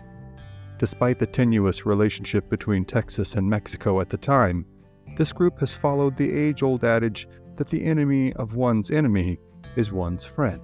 These Anglo-Texans and native-born Mexicans, along with their Lipan Apache native guides, ride now as brothers in arms against their collective enemy, the Comanche. They now unify around the singular intent of their joint mission, retaking the horses that had been most recently stolen from ranches all around San Antonio, as well as killing or capturing any and all Comanche that they can. The group assembles and rides out of town, heading southwest in the direction the Comanche raiders have last been seen. The Rangers, though comprising the minority of the overall force, are the most experienced in tracking and fighting the Comanche, and are assigned to lead this retributive expedition. Though they themselves have only existed for a little over half of a decade, they have amassed considerable combat time against the Comanche. They, along with their native guides, had been amongst the incredibly rare few who had fought the Comanche in their own proverbial backyard with any measure of success. Even then, they had not been able to stem the tide of violence that was washing over the whole of central Texas by way of incessant, horrific Comanche raiding. The intensity and severity of these attacks were unlike anything anyone in Texas, from the native tribes like the Tonkawa, Karankawa, Waco, and Apache, to the Spanish, to the Mexicans, to the Texians, had ever seen before. Many times at desolate locations throughout the beautiful but unforgiving Texas frontier, whole villages, families, and farmsteads were simply wiped out. The Comanche had, for centuries, suffered the slings and arrows of oppression at the hands of the more organized, wealthier, and simply more fortunate tribes. Their ascension had come only with their introduction to the horse, via the raiding of and trading with the Spanish. However, once this serendipitous meeting had occurred, the Comanche's rise to power happened with perhaps more intensity and more rapidity than had ever been seen by any tribe on the North American continent before. The Comanche mastered horsemanship, horse trading, horse stealing, and were one of the few tribes to selectively breed the animals. Unlike most tribes that American or Mexican forces had encountered up to this point in 1841, the Comanche also fought from horseback. Raids often took place on full moon nights, an occurrence that became so frequent that a full moon in central Texas became known as a Comanche moon. Unsuspecting settlers or villagers from rival tribes would awake to a cyclone of violence and terror that few would live to tell about.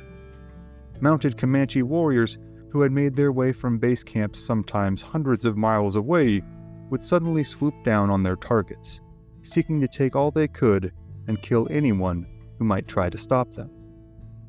All men would generally be killed on sight, or else taken prisoner and summarily tortured to death as equal parts retribution and entertainment.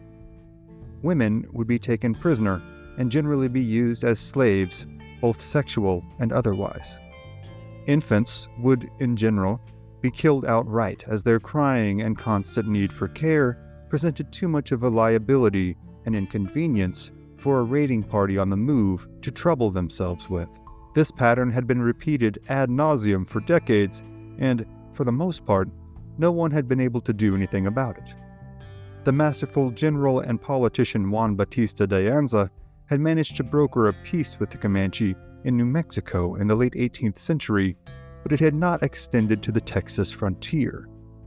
The Spanish government had been long exasperated by its inability to settle any consequential amount of territory north of San Antonio since the city's founding in 1718.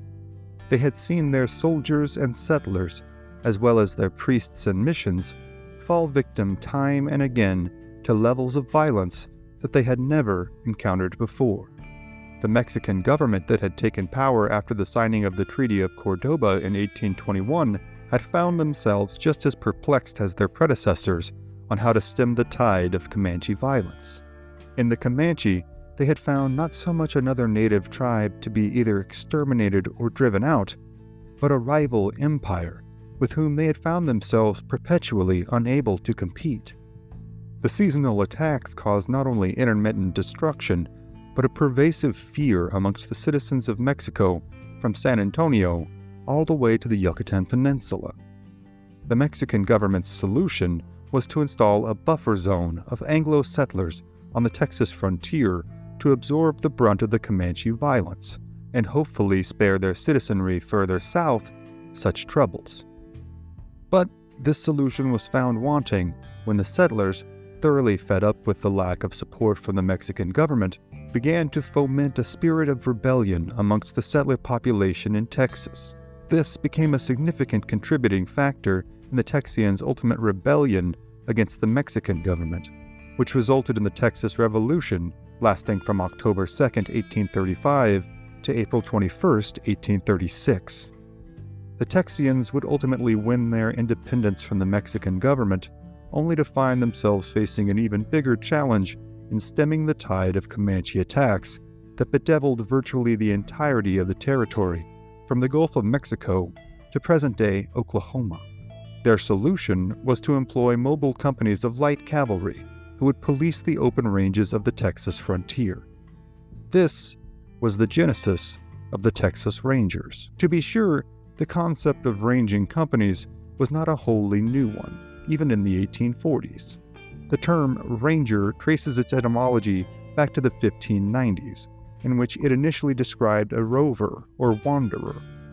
However, the term had evolved by the 1660s to describe a mounted man or force of men who policed a large area of land. Even in their earliest iterations, the Texas Rangers sparked a nerve in the collective consciousness of the time, lending themselves to great tales of daring and do recounted from newspapers and dime novels in parlor rooms as far away as New York and London. But for all their vaunted martial prowess, the Rangers had, at least at first, struggled greatly. Their ranks were composed mostly of young men in their early 20s, many of whom had come to Texas for the express purposes of fighting, killing, combat, and adventure. They had fought and killed Mexican troops and citizens alike, chased down and brutally punished cattle thieves and murderers, and instilled their brand of frontier justice wherever they had seen fit. But of all their enemies, of whom there were many, it was the Comanche who had inflicted the greatest losses upon their already small ranks. In some of the earliest years of combating the Comanche, the Ranger fatality rate was recorded as being up to 50%. Those not fortunate enough to be killed outright were subjected to torturous fates. However, those who had survived had continued to hone their skills as a mobile attack force that could strike deep into enemy territory. They had seen their friends and comrades die in horrific ways in remote locations, with few to remember that they ever existed, and they were loath to let the lessons that they had learned from this go unused. They had continued to refine their techniques in riding and shooting, developing and drilling new recruits in shooting on the move from atop a galloping horse. They had developed their weaponry, moving from single-shot pistols to 5-shot revolvers with reloadable cylinders. The selective, effective, consistent, intensive combat inevitably culled the already stalwart Ranger forces into a Spartan-esque group of highly experienced and highly motivated frontier killers. Though they were certainly held in high esteem by the Texas settlers and citizens they were charged with protecting, the Texas Rangers in 1841 were known as rough men who, without the outlet of their profession, would have found no place in civilized society. The Rangers had no formalized uniform, nor any code of grooming or dress. They wore whatever they pleased and found most practical in the Texas weather and terrain. Oftentimes, the average Ranger might wear buckskin leggings with a cotton shirt and a wide-brimmed hat. Still others might wear a serape and coonskin cap. They were often not terribly concerned with record-keeping, journaling, nor the popular literature of the day. They were known to intermittently fight and kill each other with their bowie knives and revolvers in drunken quarrels. They were, by most accounts, more analogous to a modern-day biker gang than anything resembling a metropolitan police force today. Many had unkempt hair, long beards, and spoke coarsely. It was no small wonder, then, that they pledged their seemingly unwavering allegiance and obedience to a well-kempt, high-voiced, and slightly built Tennessean who was scarcely 24 years old. His name was John Coffee Hayes, better known as Jack Hayes. He had been born in Little Cedar Lick, Tennessee, into a proud military family. His father, Harmon A. Hayes, had fought under Andrew Jackson in the War of 1812. He had given his son the middle name Coffee after John R. Coffee, a family relative and an officer at the Battle of New Orleans. He had made his way to Texas in 1836 in hopes of participating in the Texas Revolution, but, having arrived too late to do so, had found work as a land surveyor instead. This was perhaps the most dangerous job in the territory at the time. It involved venturing out into the vast expanses of the seemingly empty, seemingly unclaimed spaces of the Texas frontier to demarcate boundaries of land plots ostensibly belonging to their new republic. But, as everyone in Texas well knew, the territories west of San Antonio and the new capital of Austin were neither empty nor unclaimed. This land belonged to an empire that, at its height, dwarfed the size and scope of anything the Texans could legitimately lay claim to. It belonged to the Comanche, and it was known as Comancheria. To set foot in these territories without explicit permission of the Comanche was to put one's life in very real, very immediate danger. The Comanche had long observed survey parties sent out by the Spanish and Mexicans and knew what their purpose and intentions were. These were the men who snuck into their lands to divvy them up and sell them off to the Comanche's hated enemies. Thus, many a surveyor met his end staked out to the Texas dirt, as Comanche warriors heaped burning coals upon his stomach and mocked his cries of pain and torment. Hayes, however, had been undeterred by the risks. He had been recruited into the Ranger forces for both his demonstrable traits as well as his military pedigree, and worked his way up through their ranks in short order. While stationed near San Antonio, Hayes had become good friends with a Lipan Apache chief named Flaco. In their many conversations, Flaco had demonstrated in detail the tactics of the Comanche as opposed to other tribes such as the Apache or Waco. The Comanche attacked in cyclonic formations that saw a ring of riders rotate its way towards their target.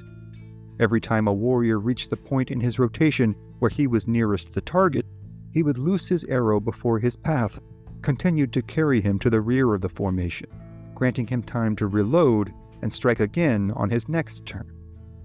Hayes employed Chief Flaco often in hunting down raiding parties and used the invaluable intel he had gathered from the chief in combating the Comanche on their own terms in their own territory. His reputation had grown not only amongst the Texians and Mexicans, but amongst the Comanche as well.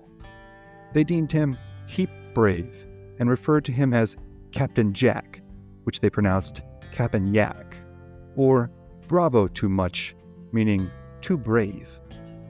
Many a bounty had been placed on his head by Comanche war chiefs and Mexican officers, who described him as an irascible devil. The accounts of friends and foes alike describe Hayes's normally affable, genteel manner, which seemed instantly transformed at the first call to arms. His dark eyes would become icy cold. His posture would become all at once commanding, and his distinctive, high-toned voice would become crystal clear and calm in doling out orders whose consequences would result in the men under his command living or dying. He was described as intensely concerned with the well-being of his men, but nearly suicidal in his disregard of his own, as arrows and bullets flew, shrieks rang out, and bodies fell all around him. These traits had garnered the young man not only the accolades of promotion within the Ranger ranks, but the unwavering loyalty of those in his charge. And so it was on this hot summer morning, as Hayes led his band of Rangers and Mexican gunmen in their pursuit of their mutual enemy. Leaving San Antonio, the party makes their way west, tracking the raiding party to the mouth of Uvalde Canyon, just over 80 miles from San Antonio. On July 1st, they finally come within sight of the Comanche. Knowing that time is of the essence if they are to maintain the ever-critical element of surprise, Hayes and his men make an immediate attack on the band of Comanches, roughly a dozen strong. The Comanche, for all their prowess in offense, often let discretion be the better part of valor in the face of surprise attacks. This case is no exception, as the Comanche warriors, along with one of their women, scatter into a nearby thicket. Hayes, leading the attack, brings his horse to a stop, while seemingly simultaneously stepping off the animal's back and charging into the thicket without breaking stride. Two of Hayes's ranger comrades do the same, and the three men pursue their quarry headlong into the dense thicket. A volley of arrows flies towards them, with most of them sticking into tree trunks or bouncing off of limbs. They are, however, effective enough in deterring the ranger's attack, as all 3 men are hit. One of the men is grievously wounded, the other seriously wounded but still mobile, and Hayes has suffered a painful but comparatively minor wound to one of his fingers. Hayes directs the most seriously wounded ranger to take cover as best he can, while he gets their more mobile comrade to the comparative safety of their battle line.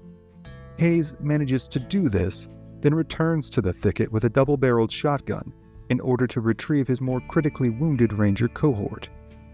Of the 12 Comanche warriors in the thicket, only one is armed with a rifle, the rest being armed with bows, arrows, tomahawks, and knives. Against one wounded man with a shotgun and another nearly dead man with a pistol, this would normally be an unremarkable challenge for the Comanche, even within the restrictive confines of the thicket. Incensed at the ranger's rude interruption, the Comanche gather into a battle line and begin their attack, ripping through the limbs and brush, intending to swoop down on Hayes' position and end this troublesome, arrogant Texian once and for all. Jack Hayes, however, intends to kill all the Comanche he can, and, should they not kill him, get his wounded comrade to safety. He waits an agonizingly long several seconds until the Comanche charge is within 15 feet of he and his fellow ranger's position, before suddenly rising and coolly squeezing off shotgun blasts into the 2 closest warriors. Then, with the second shot still ringing in the air, Hayes drops the shotgun to the ground and draws his revolver. However, the 2 shots from the shotgun, as well as the visual of the damage done to their comrades, has been enough to dissuade the Comanches from their assault. This provides Hayes the proverbial window he needs to drag his fellow ranger to safety. He directs the men not caring for the wounded to encircle the thicket and shoot any Comanche who attempts to flee. Hayes then obtains a rifle and several freshly loaded cylinders for his revolver, before sprinting back into the thicket, alone. Hayes hunkers down into the same position he had left, with the stench of blood and gun smoke still heavy in the air. For the next 3 hours, Hayes proceeds to pick off the Comanche, one by one, as attack after attack is made only to be driven back by the accuracy and rapidity of Hayes' fire. Finally, as the late afternoon sun begins its languid descent into the west, there are only 2 men left alive in the thicket, Hayes and a Comanche warrior, as well as 1 Comanche woman. 10 of the Comanche's fellow tribesmen with whom they had traveled so far and only this morning shared the warmth of their campfire and comfort of a good meal with, now lie strewn about this isolated thicket, their lifeblood drained into the caliche dirt. The last Comanche warrior, knowing he is surrounded and escape is all but impossible, resigns himself to his fate. He sings his death song, which echoes off the canyon walls in haunting refrains.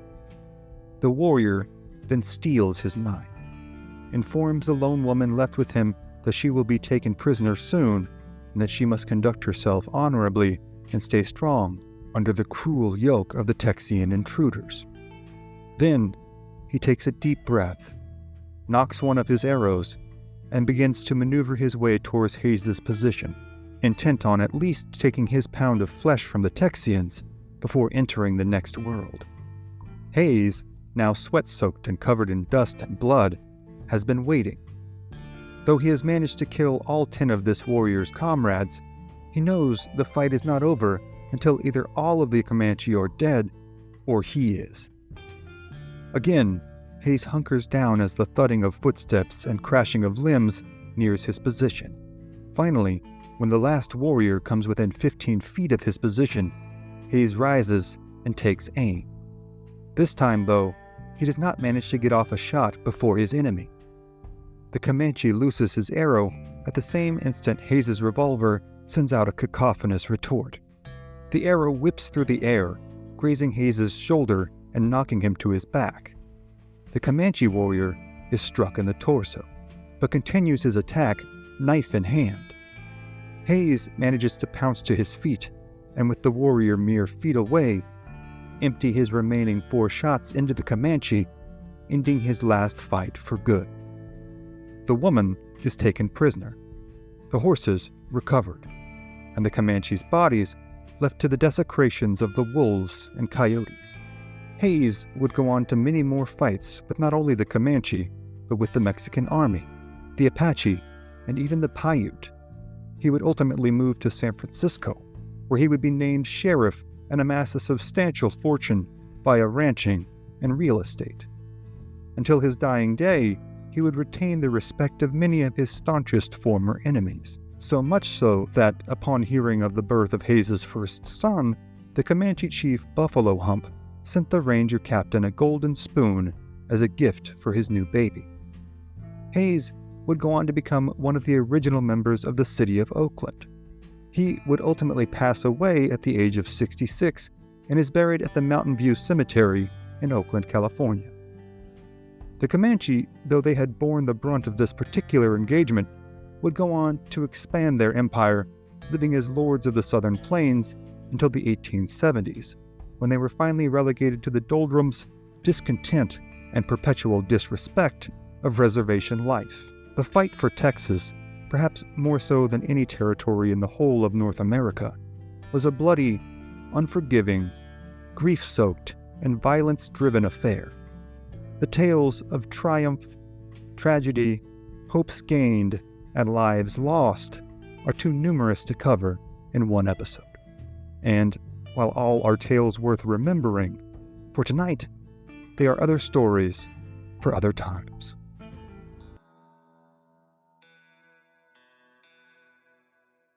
May 12, 1858, Western Oklahoma. A Comanche chief drifts in and out of sleep as dawn approaches, comfortably ensconced with his family inside their sizable and surprisingly temperate lodge. The morning cooking fires have not yet been started, and most in the camp are wrapped snugly in buffalo hide blankets. Most, perhaps even this chief, are just now starting to wake. The sun is just starting to peek over the eastern horizon, sending mesmerizing shimmers of light across the rippling waters of the nearby stream. This band of Comanche are known as the Quahati, or antelope eaters, and this territory, encompassing large swaths of present-day Oklahoma and northern Texas, is their hard-won and much beloved home. They feel safe here, an even more elusive state over the past few years, as the pace and scope of Texas settlement had increased to never-before-seen levels. In response, the Comanche raids that had plagued the territory for decades now had reached a level of frequency and ferocity that few in Texas had ever seen before. Countless homesteads all along the edge of the Texas frontier, in river valley bottoms and rolling farmsteads, and even comparatively large cities like San Antonio and Austin had seen the horrors and felt the wrath of the Comanche raiding machine. From Oklahoma to northern Mexico, the Comanche had cut a swath of violence that had stalled settlement for decades. Even with settlers who had grown up on the frontiers of Kentucky, Arkansas, and Virginia, where life was hard and threat of violence from native tribes was always a very real danger, Comanche raids were a world apart from what they were used to. Comanche raids entailed the killing of any and all fighting-age males, the institutionalized sexual abuse of female captives, the killing of infants or any burdensome prisoners, and the ritualized torture of any combatants who had managed to survive the fight. This had played itself out countless times, with numerous families being wiped out, countless family members being taken onto the frontier never to be seen again, and entire townships being abandoned, seemingly overnight, in panicked retreats to avoid further Comanche raiding.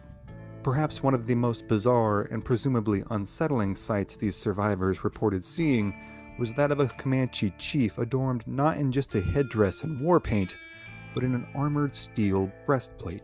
The breastplate was that of a Spanish conquistador, a piece of armor that would have seemed nearly as anachronistic to 19th century settlers as it would be to us today.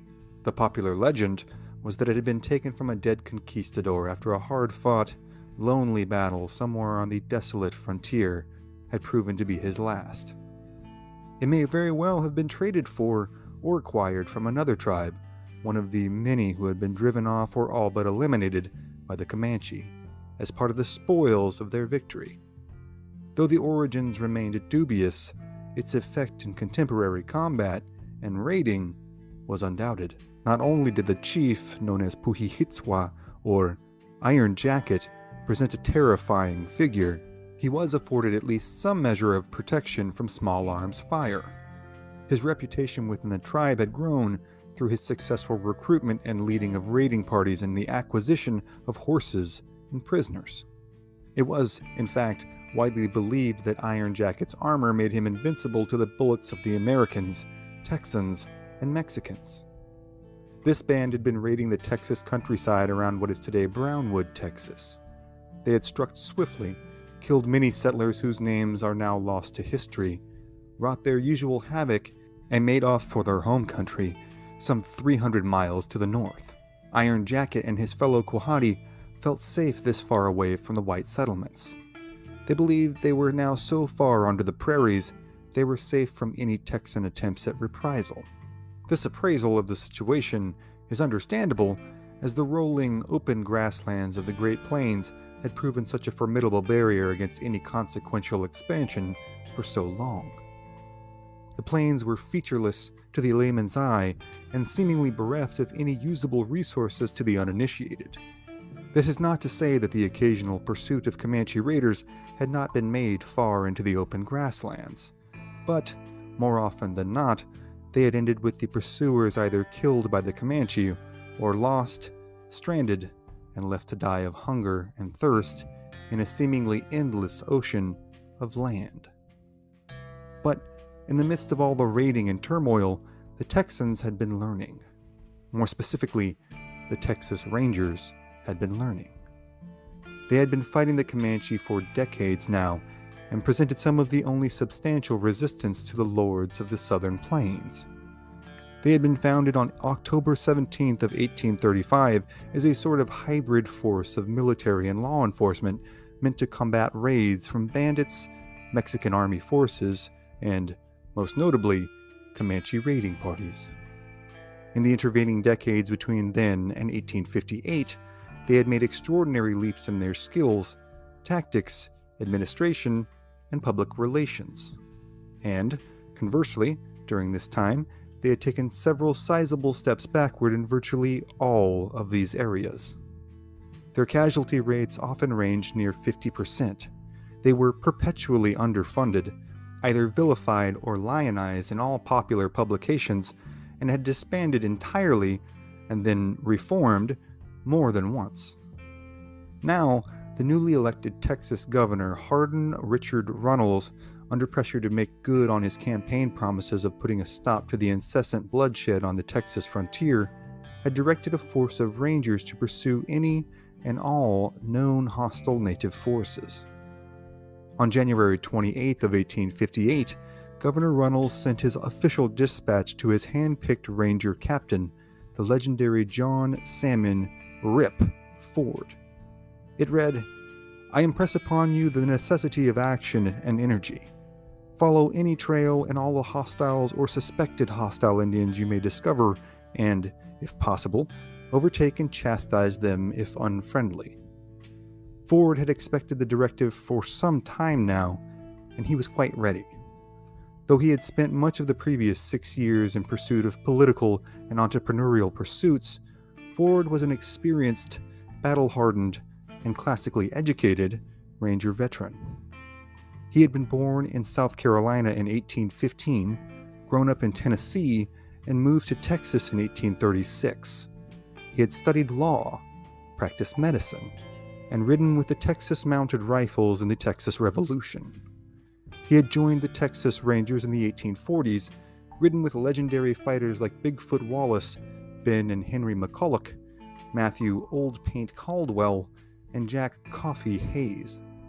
He had participated in some of the most violent encounters on the entirety of the American frontier, losing a finger in a fight against the Comanches and barely surviving more than a few times.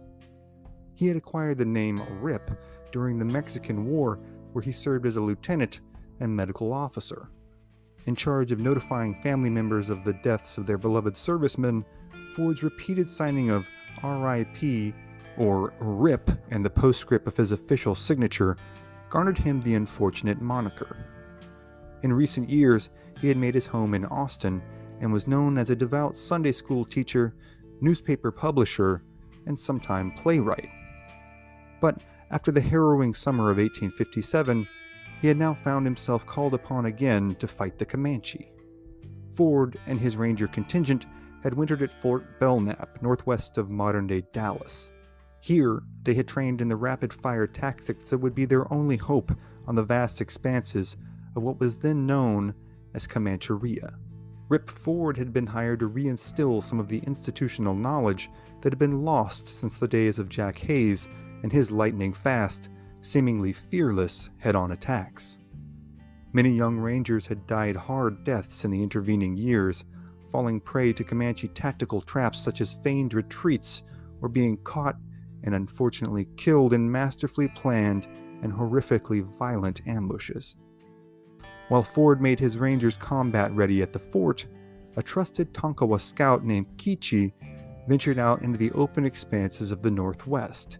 Scouting for the Comanche, the Rangers had been commissioned to hunt down and engage. It is often overlooked, yet an undeniable fact, that without the native scouts, all but the most inveterate, trail-savvy frontiersmen would have been essentially hapless in their attempts at trailing the natives that they pursued. Such was the case here, as the Ranger captain waited pensively for the return of Kichi and prayed that he had good news to report. In April, Kichi returned to the fort, bringing with him the news that Ford had been hoping for. He had found a village far to the northwest. They were hunting near the Canadian River, and if the Rangers left immediately, they might stand a chance of apprehending them. On April 22nd, Ford and his Rangers had made their way out of the relative safety of the fort and followed the Brazos River northwest. Their initial force upon leaving the fort consisted of 102 men, 2 wagons, a field ambulance wagon, and 15 pack mules. They marched to Cottonwood Springs, where their forces were augmented by Captain Shapley T. Ross and his force of 113 native warriors, mostly from the Tonkawa, Waco, Shawnee, Delaware, and Tawakoni tribes, all of whom had suffered dearly and recently due to Comanche raiding. On the 29th of April, they crossed the Red River. This meant they were now operating outside the official jurisdiction of Texas, and now venturing into what was known as Indian country.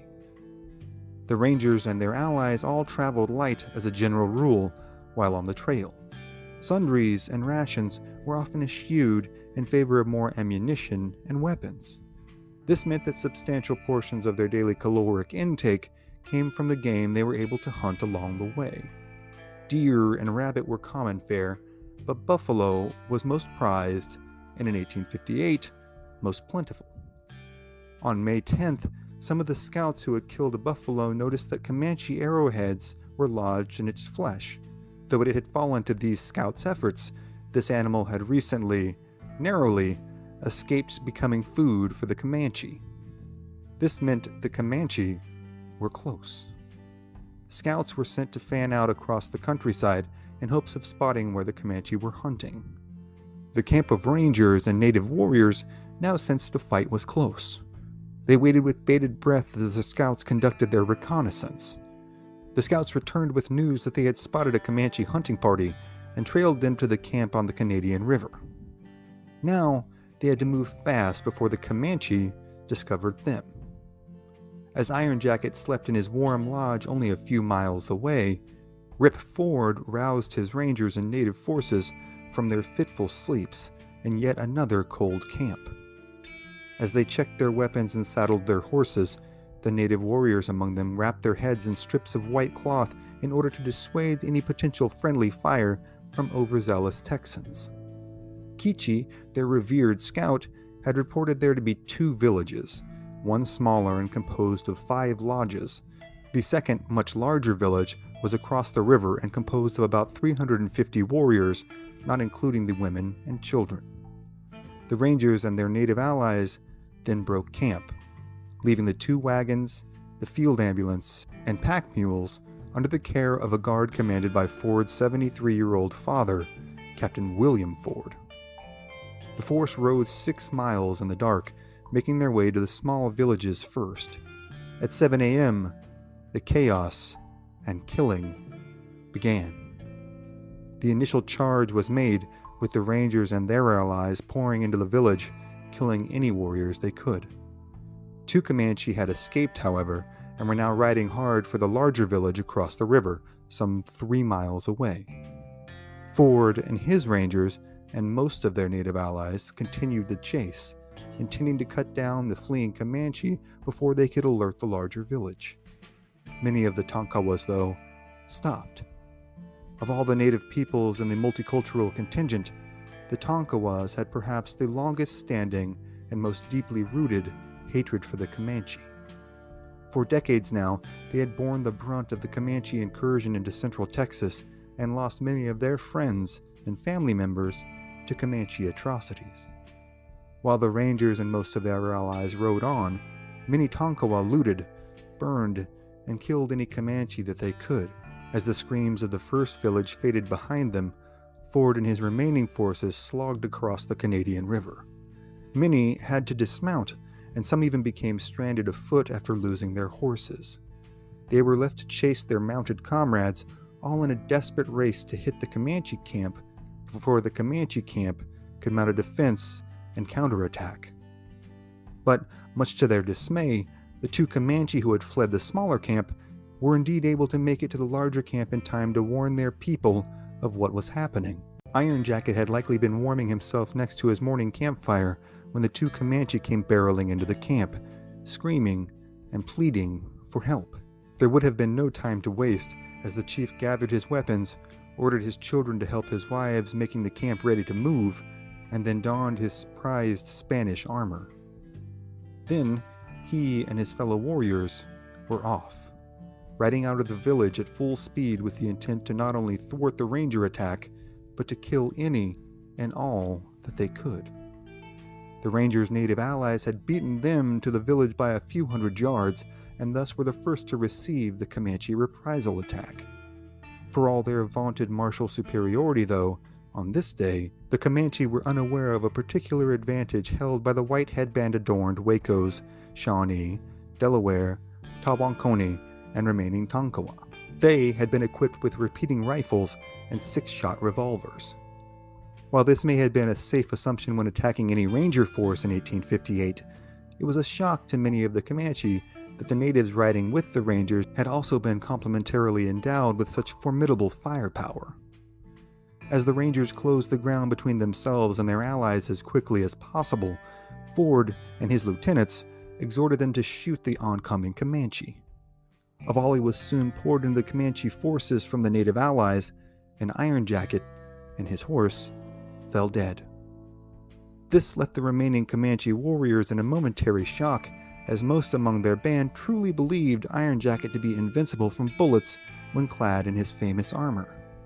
But this had not proven the case. Confused and momentarily defeated, the surviving Comanche dashed back to their village. As they made their way back to the village, however, they were greeted by Ford's Rangers, who came smashing into the village at full force. Amid the din and chaos of screams and gunfire, Ford's Rangers would recall him as cool and collected. Ford did his best to exert some measure of direction to the chaos unfolding, but the fight soon devolved into a smattering of smaller, individual combats playing themselves out over a vast 18-square-mile stretch of land. After a few hours of this brutal but sporadic fighting, the Rangers reconvened at the Comanche village. Ford hoped to size up the situation, take stock of his forces, and make away with what loot they could before a Comanche counterattack could be mounted. At the village, however, Ford found Captain Shapley Ross, the initial nominal commander of the native allies who had joined the Rangers on the Brazos River, marshaling their allies into a battle line. A Comanche counterattack, Ross insisted, was coming sooner rather than later. Appraising his forces, Ford noticed 2 of his newest, youngest Rangers, Privates Oliver Searcy and Robert Nichols, were unaccounted for. Almost as suddenly as their absence was noted, though, Oliver Searcy came running breathlessly into camp. In between gulps of air, he informed his commander that he and Nichols had been amongst the Rangers who had abandoned their mounts in the quagmire of the Canadian River's thick, encompassing mud. Footbound and still raging for a fight, the young Rangers had missed the initial volley that had felled the great Iron Jacket, but had chased after the retreating Comanche as they fled to the northwest. But, as so often happened on the frontier, pursuing young Rangers soon found themselves surrounded by Comanche warriors, cut off from retreat. Nichols and Searcy had made a mad dash for a set of ravines near the river, turning and firing when they could to check the advances of their Comanche pursuers. Nichols, however, was overrun and killed. Bled out at the end of Comanche lances, Searcy had managed to reach the ravine and evade the Comanche within its labyrinthian confines. He had dashed his way back into camp after hiding for a time and was severely shaken, both mentally and physically. But while Oliver Searcy's fighting was done for the day, the Comanche retaliation had only just begun. Almost as soon as Searcy's warnings of Comanche being close behind him had time to reach the ears of every man in camp, Captain Ross spotted a group of mounted Comanche warriors coming towards them. They were led by a large, powerfully built young warrior.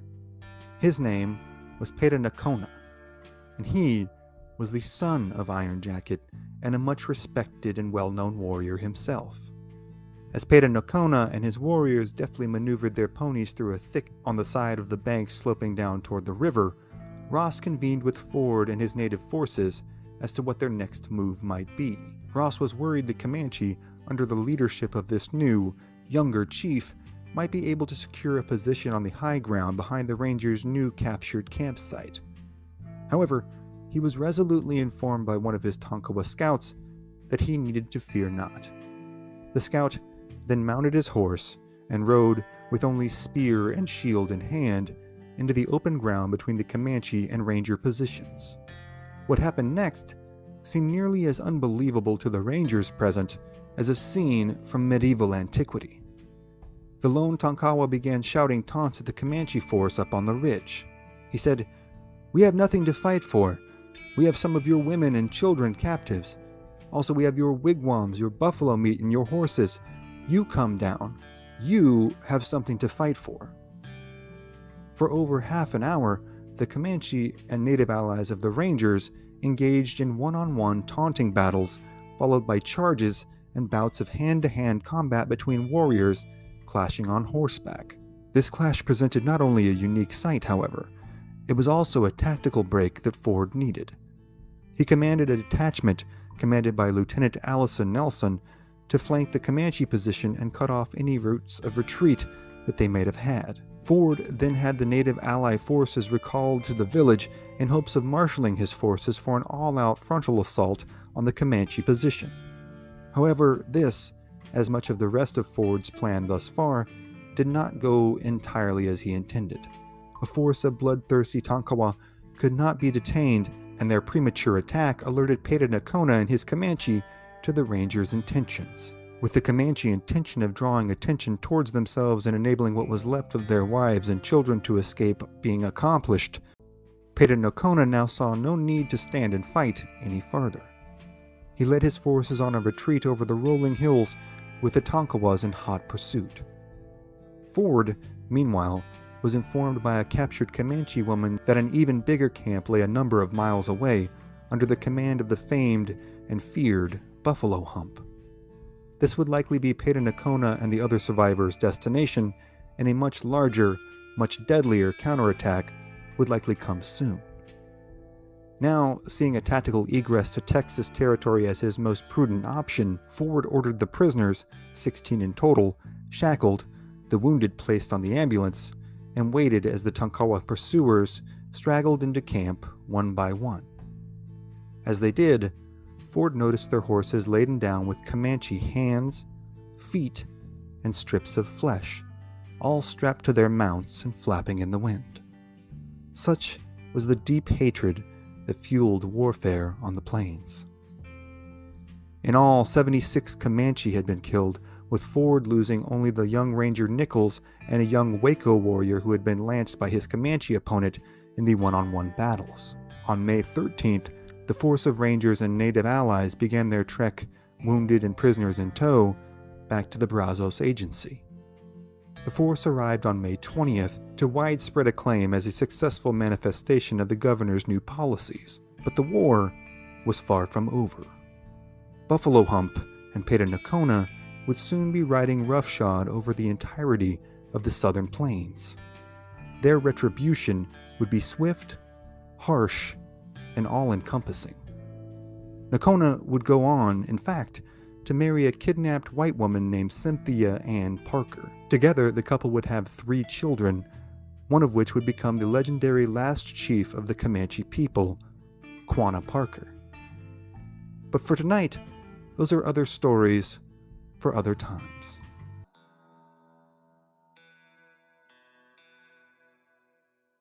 Corpus Christi, Texas, late spring, 1846.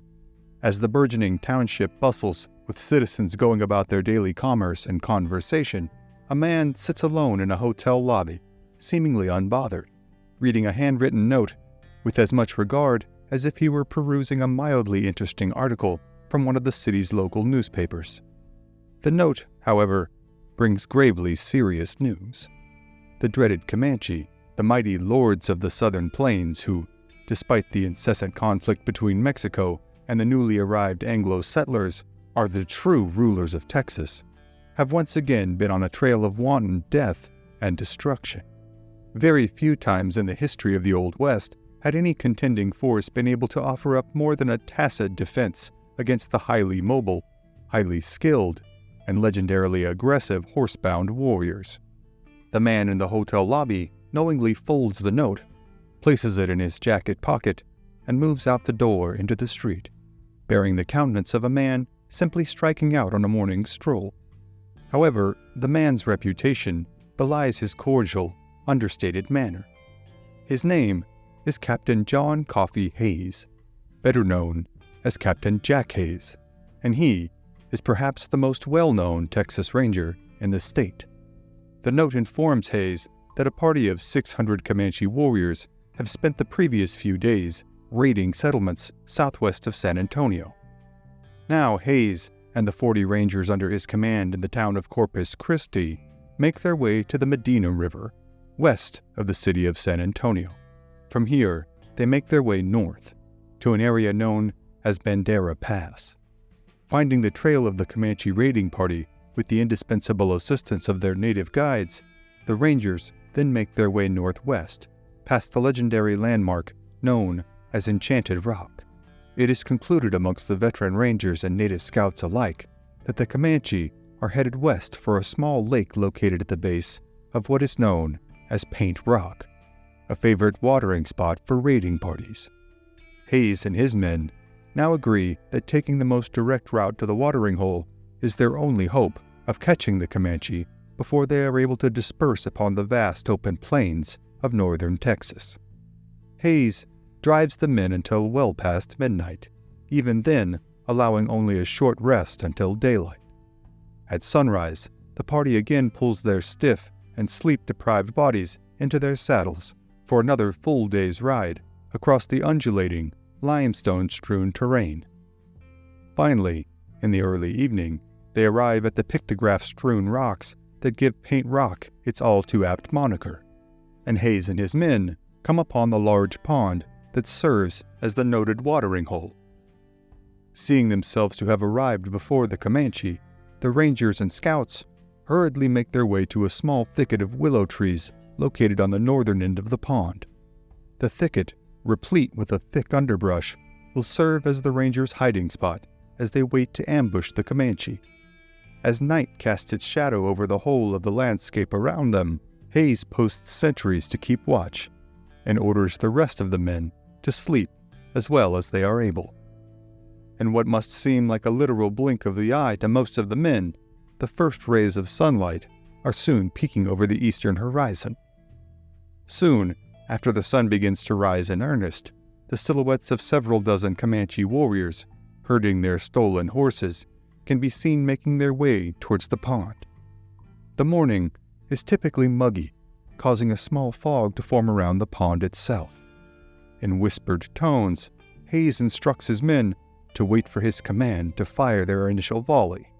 Though he is a man of medium height and build, possessive of a high-toned voice, and known by all as particularly well-mannered, especially for a crowd as notoriously bellicose and ill-behaved as the Texas Rangers, Hayes knows his orders will be obeyed by his men.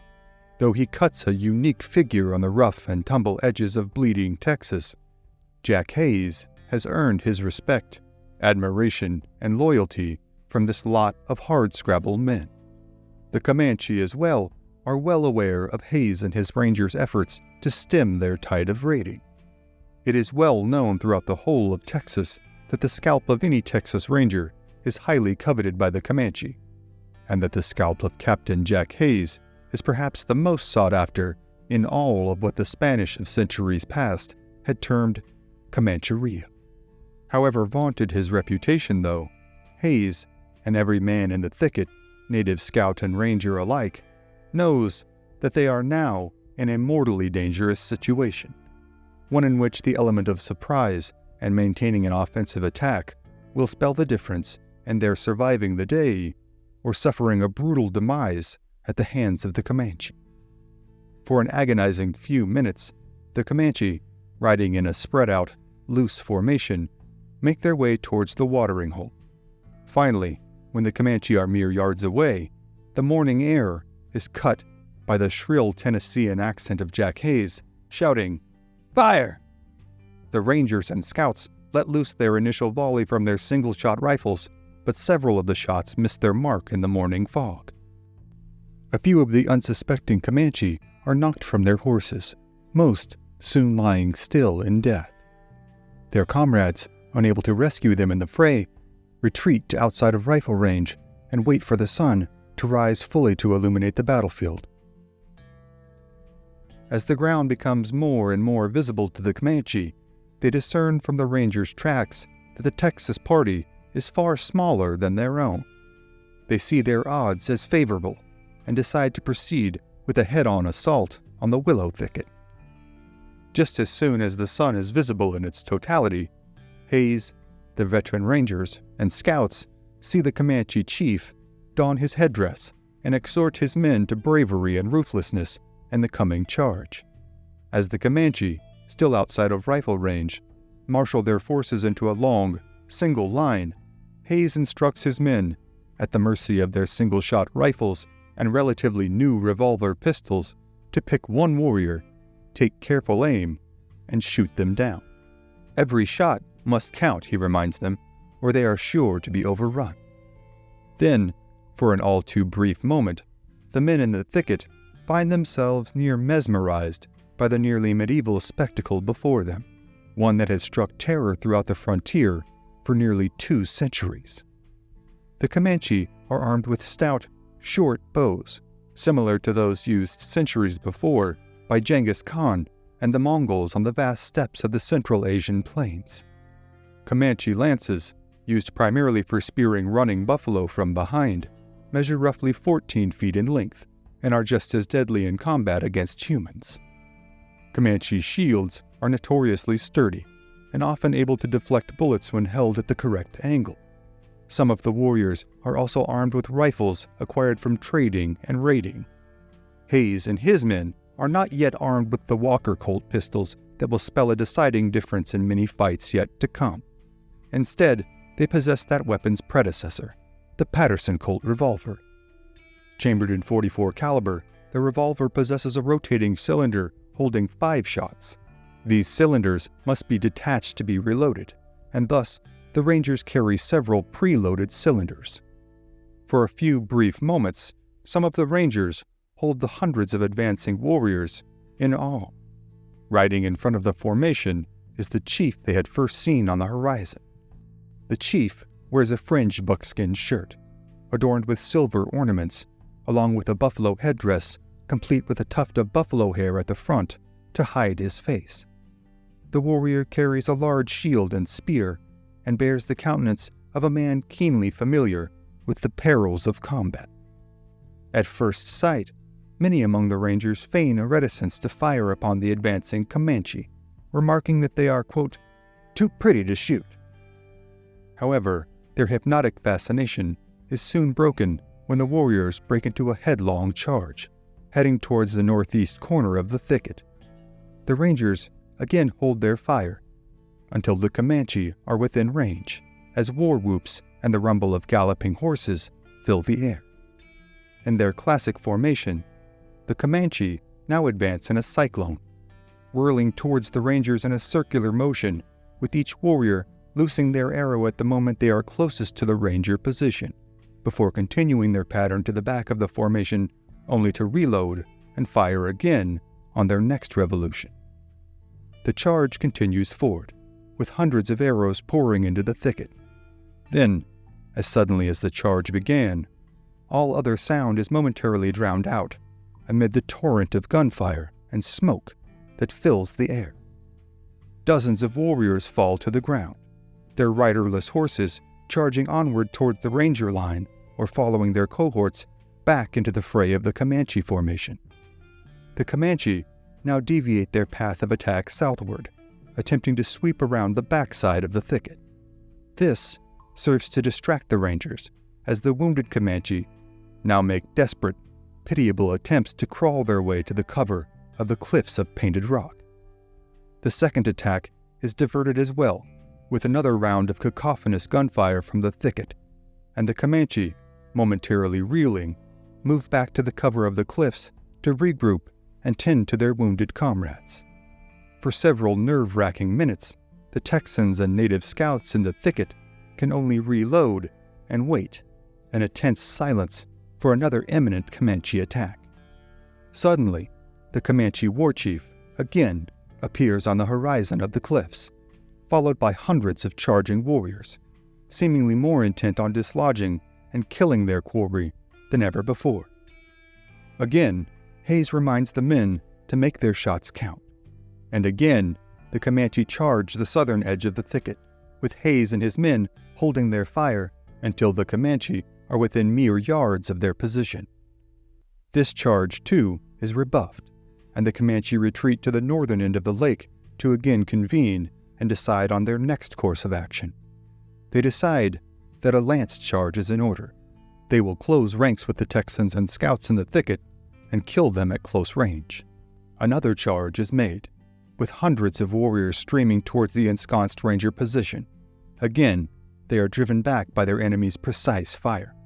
Now, this gruesome pattern repeats throughout the afternoon, as the Comanche mount charge after charge on the thicket, their fury mounting in equal proportion to their losses. Finally, just before nightfall, the attacks abate, and the Comanche withdraw to outside rifle range, where they camp in plain sight of the scouts and Rangers now effectively trapped inside the thicket. Hayes, for his part, posts sentries throughout the night as his men attempt to rest. Their proximity to the lake renders them able to resupply their drinking water and enables them to cut off the Comanche from doing so for themselves. The Comanche, instead, are forced to travel several miles to obtain water safely. Though they are camped outside of the Rangers' rifle range, several attempts are made by warriors throughout the night to sneak onto the battlefield in order to retrieve the bodies of their slain comrades. Several of these warriors, too, are cut down in their attempts by fire from the Ranger sentries. The intermittent gunfire carries on through the night, making sleep a scarce commodity for all. On the second day, as the sun rises, the Comanche attacks again continue, seemingly having lost none of their ferocity and determination from the previous day. For hour after hour, wave after wave of Comanche warriors make attempts at overrunning the entrenched Texan position. They then divide their forces into 4 groups, with each group attacking the thicket from a different direction. Several times, these groups come close to overtaking the Rangers and scouts and impaling them on the end of their 14-foot lances. For the entirety of the day, the attacks continue, until again the Comanche retreat out of rifle range and make camp. Hayes, again, orders his men to get all the sleep that they can, and every combatant on the field settles in for yet another restless night. After another long night, another Comanche charge comes, this time barely illuminated by the light of dawn. As the third day of the battle commences, Hayes and his men are all too aware that their limited ammunition is becoming ever more limited with every Comanche charge. It is also suspected that the Comanche may have sent runners for reinforcements, painting an even more dire situation for the trapped contingent of rangers and scouts. For several hours, again, wave after wave of attacks are made, this time all of them accosting the north side of the thicket. With each successive charge, the Texians, yet to incur any casualties of their own, manage to deplete the Comanche forces of more and more warriors and horses. Soon, the battlefield is a bloody morass of human and equine bodies alike, lying prostrate and still on blood-soaked ground. Finally, late in the morning, the Comanche war chief assembles his men into a line. Though the rangers and scouts cannot discern the words being spoken, the tone is one of stern admonition. It is quickly inferred that the Comanche are determined to make one final charge, even at the sure cost of many of their own lives. Within a fleeting few moments, the final charge is at hand, with the Comanche bearing down upon the thicket at full speed, bellowing their war cries with all their might. Again, the rangers and scouts hold their fire as the charge advances. This time, Hayes advances in front of the thicket, taking careful aim at the chief leading the charge. As arrows begin to fly in among the thicket, the ranger captain and chief see the ground between them rapidly closing. For a split second, the chief turns to issue a directive to his warriors.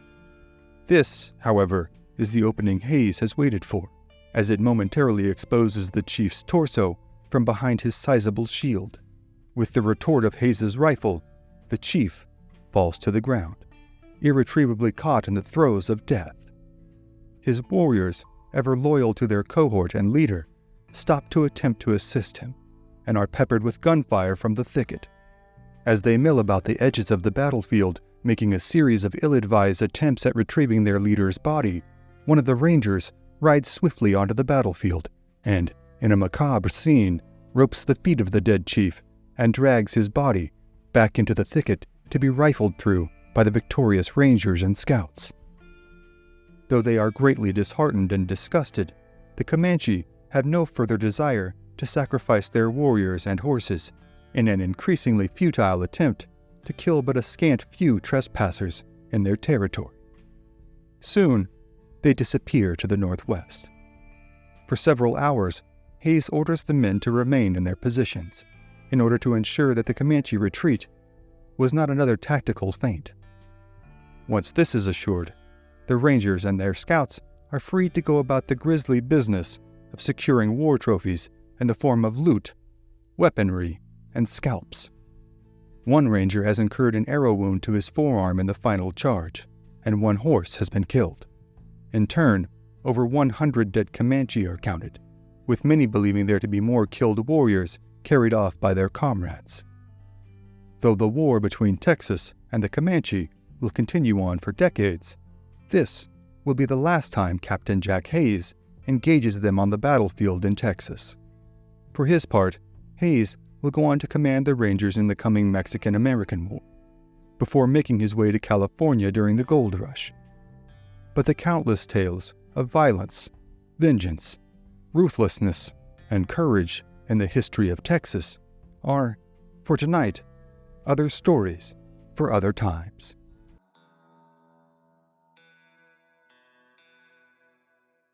Central Texas, winter, 1839.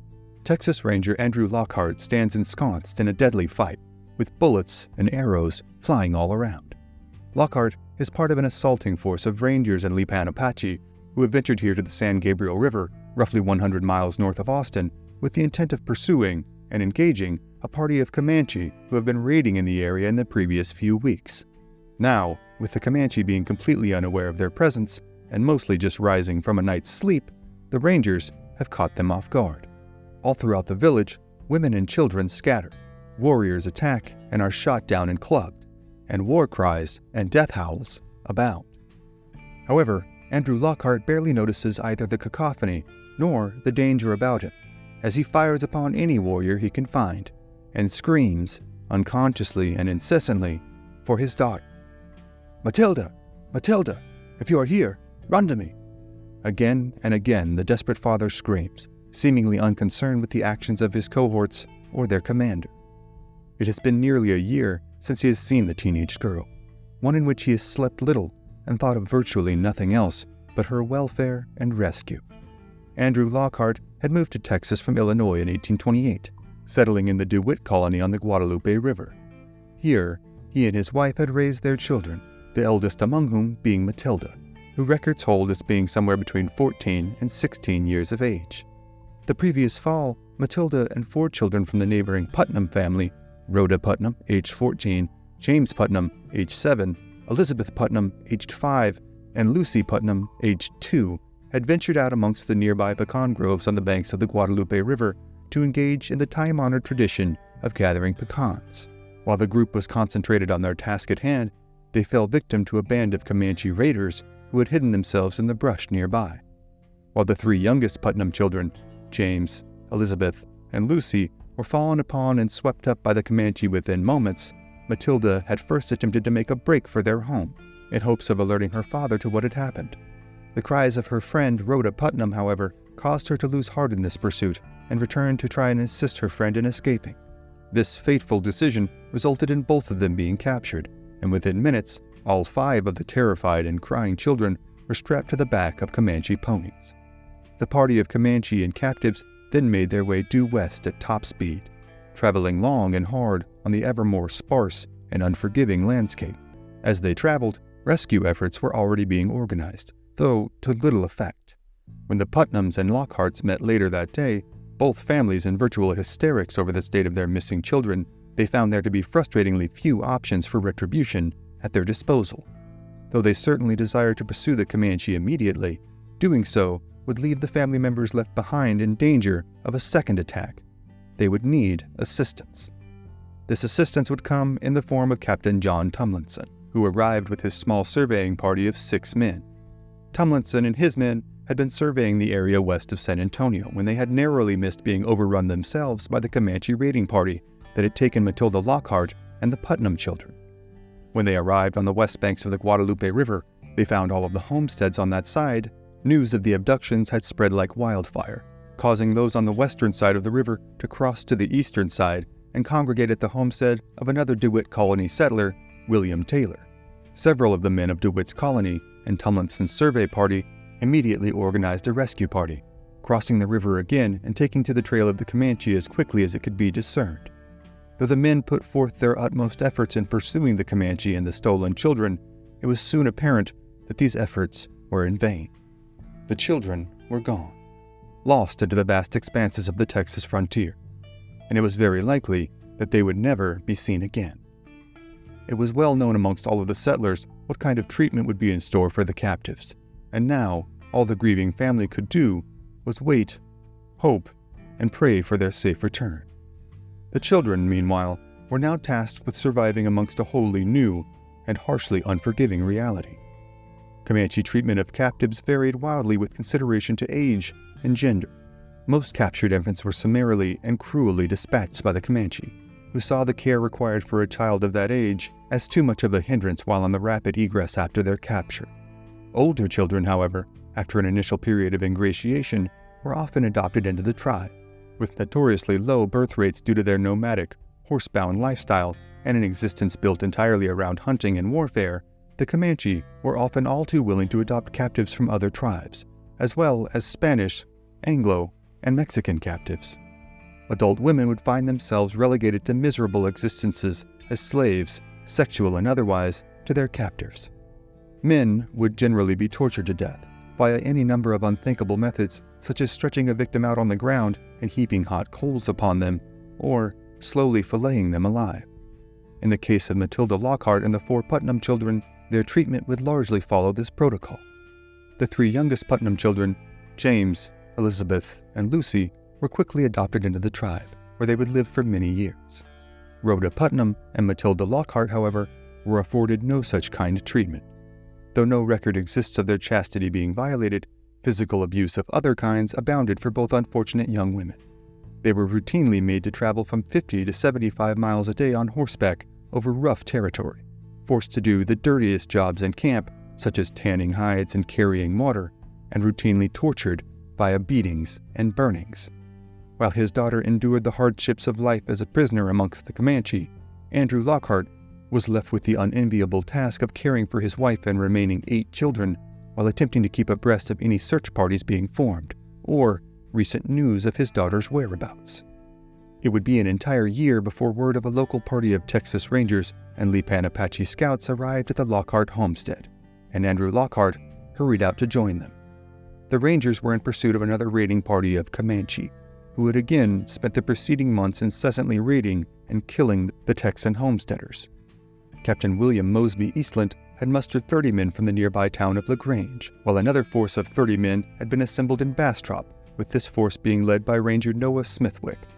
The Rangers and their Lipan Apache Scouts, longtime enemies of the Comanche, all rode under the overall command of Colonel John H. Moore, a veteran of the Texas Revolution and prominent leader in the Battle of Gonzales. Indignant at the personal and collective toll the Comanche raiding parties have exacted upon them over the previous weeks, months, and years, the heavily armed party then made its way north to the San Gabriel River. Though the weather was cold and sleeting, and conditions seemed only to worsen with every passing hour, the party remained resolute in pursuing their quarry. The Lipan Apache Scouts, exemplifying extraordinary endurance and courage, ventured miles out ahead of the main body in order to reconnoiter the surrounding area. They initially reported the camp as being further south on the San Gabriel River. However, upon reaching the location, the Rangers and Scouts found the Comanche had moved their camp. The following is an excerpt from Noah Smithwick's personal accounts of the events, taken from his memoirs entitled The Evolution of a State. When we reached the point at which the Lipans reported the camp, the Comanches had moved, leaving a trail leading upstream. We followed on up on the head of the San Gabriel, where we were now taken by a storm of snow and sleet, which was so severe we were obliged to take shelter. We made for a grove of post oaks on the divide between the San Gabriel and the Colorado, in the shelter of which we struck camp. The storm continued with increasing cold.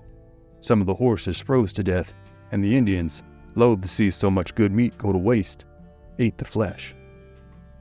During their tedious and blustery day, a rifle which had been leaned up upon one of the post oak trees fell to the ground and discharged. One of Captain Eastland's Rangers, a young man whose name has been lost to posterity, was tragically struck in the torso by the errant shot and gravely wounded. Finally, after 3 days of enduring freezing temperatures, snow, and the rapidly declining health of their comrade, the conditions cleared sufficiently for the men in the camp to move out. Smithwick's account continues. Our men had constructed a rawhide boat and started our wounded man down the Colorado in charge of 2 comrades. The poor young fellow, whose name I do not now remember, died on the way down and was buried in the sand. We saddled up and started for the Comanche camp, going up within a few miles of the place when we halted and lay on our firearms, while Malcolm Hornsby, Joe Martin, and 2 Lipans went forward after dark to locate the exact position of the camp. On their return, they reported a much larger camp than the Lipans previously reported. Disconcerted by the unexpected intelligence, Colonel Moore rather demurred to attack, but we had come out to hunt a fight and were willing to take the responsibility. One big, rough fellow said he did not care if there were 1,000 of them, if there were horses enough to justify the fight. When within a mile of the camp, we dismounted and tied our horses. We then crept up upon the sleeping Indians, who were not dreaming of an attack. As soon as daylight gave us the exact situation of the camp, we made a rush for it, pouring a volley right into the lodges. Taken completely by surprise, the savages bounded from their lodges and scattered like partridges. Our men rushed right in among the lodges, the women and children screaming, dogs barking, men yelling and shooting, in a moment transformed the peaceful scene on which the day had just but dawned into a pandemonium. In this pandemonium, Andrew Lockhart now rushes about the village, desperately crying out for his lost daughter. As the seconds tick by, his anxiety and despair rise higher and higher, rendering everything around him nearly inaudible and indiscernible. Suddenly, for reasons inexplicable to everyone but the commander himself, Colonel Moore orders a retreat, commanding the men to move back to the cover of a timbered thicket near the village. Lockhart and the rest of the Rangers, confused and indignant, nonetheless withdraw to the thicket, losing both their advantage in position and surprise. Many of the Lipan Apache present are disgusted by this order and decide to leave the battlefield. However, while on their egress, they manage to stampede a significant portion of the Comanche horse herd, rendering most of their warriors footbound. The Comanche, still reeling but incensed, now marshal their forces in a line of warriors and advance upon the thicket. As this contingent advances upon the Rangers, another group of Comanche make their way around the backside of the thicket and scatter every one of the Rangers' horses. As this happens, a charge is made by the Comanche to the front of the thicket, and a volley of fire pours out of the Ranger positions, killing several of the warriors and rendering one unfortunate Comanche paralyzed on the field of battle between the two parties. The wounded Comanche, in a startling display of warrior spirit, fires arrows in high arcs into the thicket, all while laying on his back. This grisly scene was soon concluded when one of the Lipan Apache warriors, a famed chief by the name of Flaco, rushed forward to dispatch the Comanche with a lance. After this, the Comanche attack momentarily abates, as both sides withdraw to their respective positions. Finally, a Lipan Apache woman, a prisoner of the Comanche, walks out of the village, towards the thicket, waving a white flag of truce. One of the Lipan Apache scouts ventures forward and briefly converses with her. She tells him the Comanche have lost many of their best warriors and inquires as to the losses of the Rangers and Lipan Apache.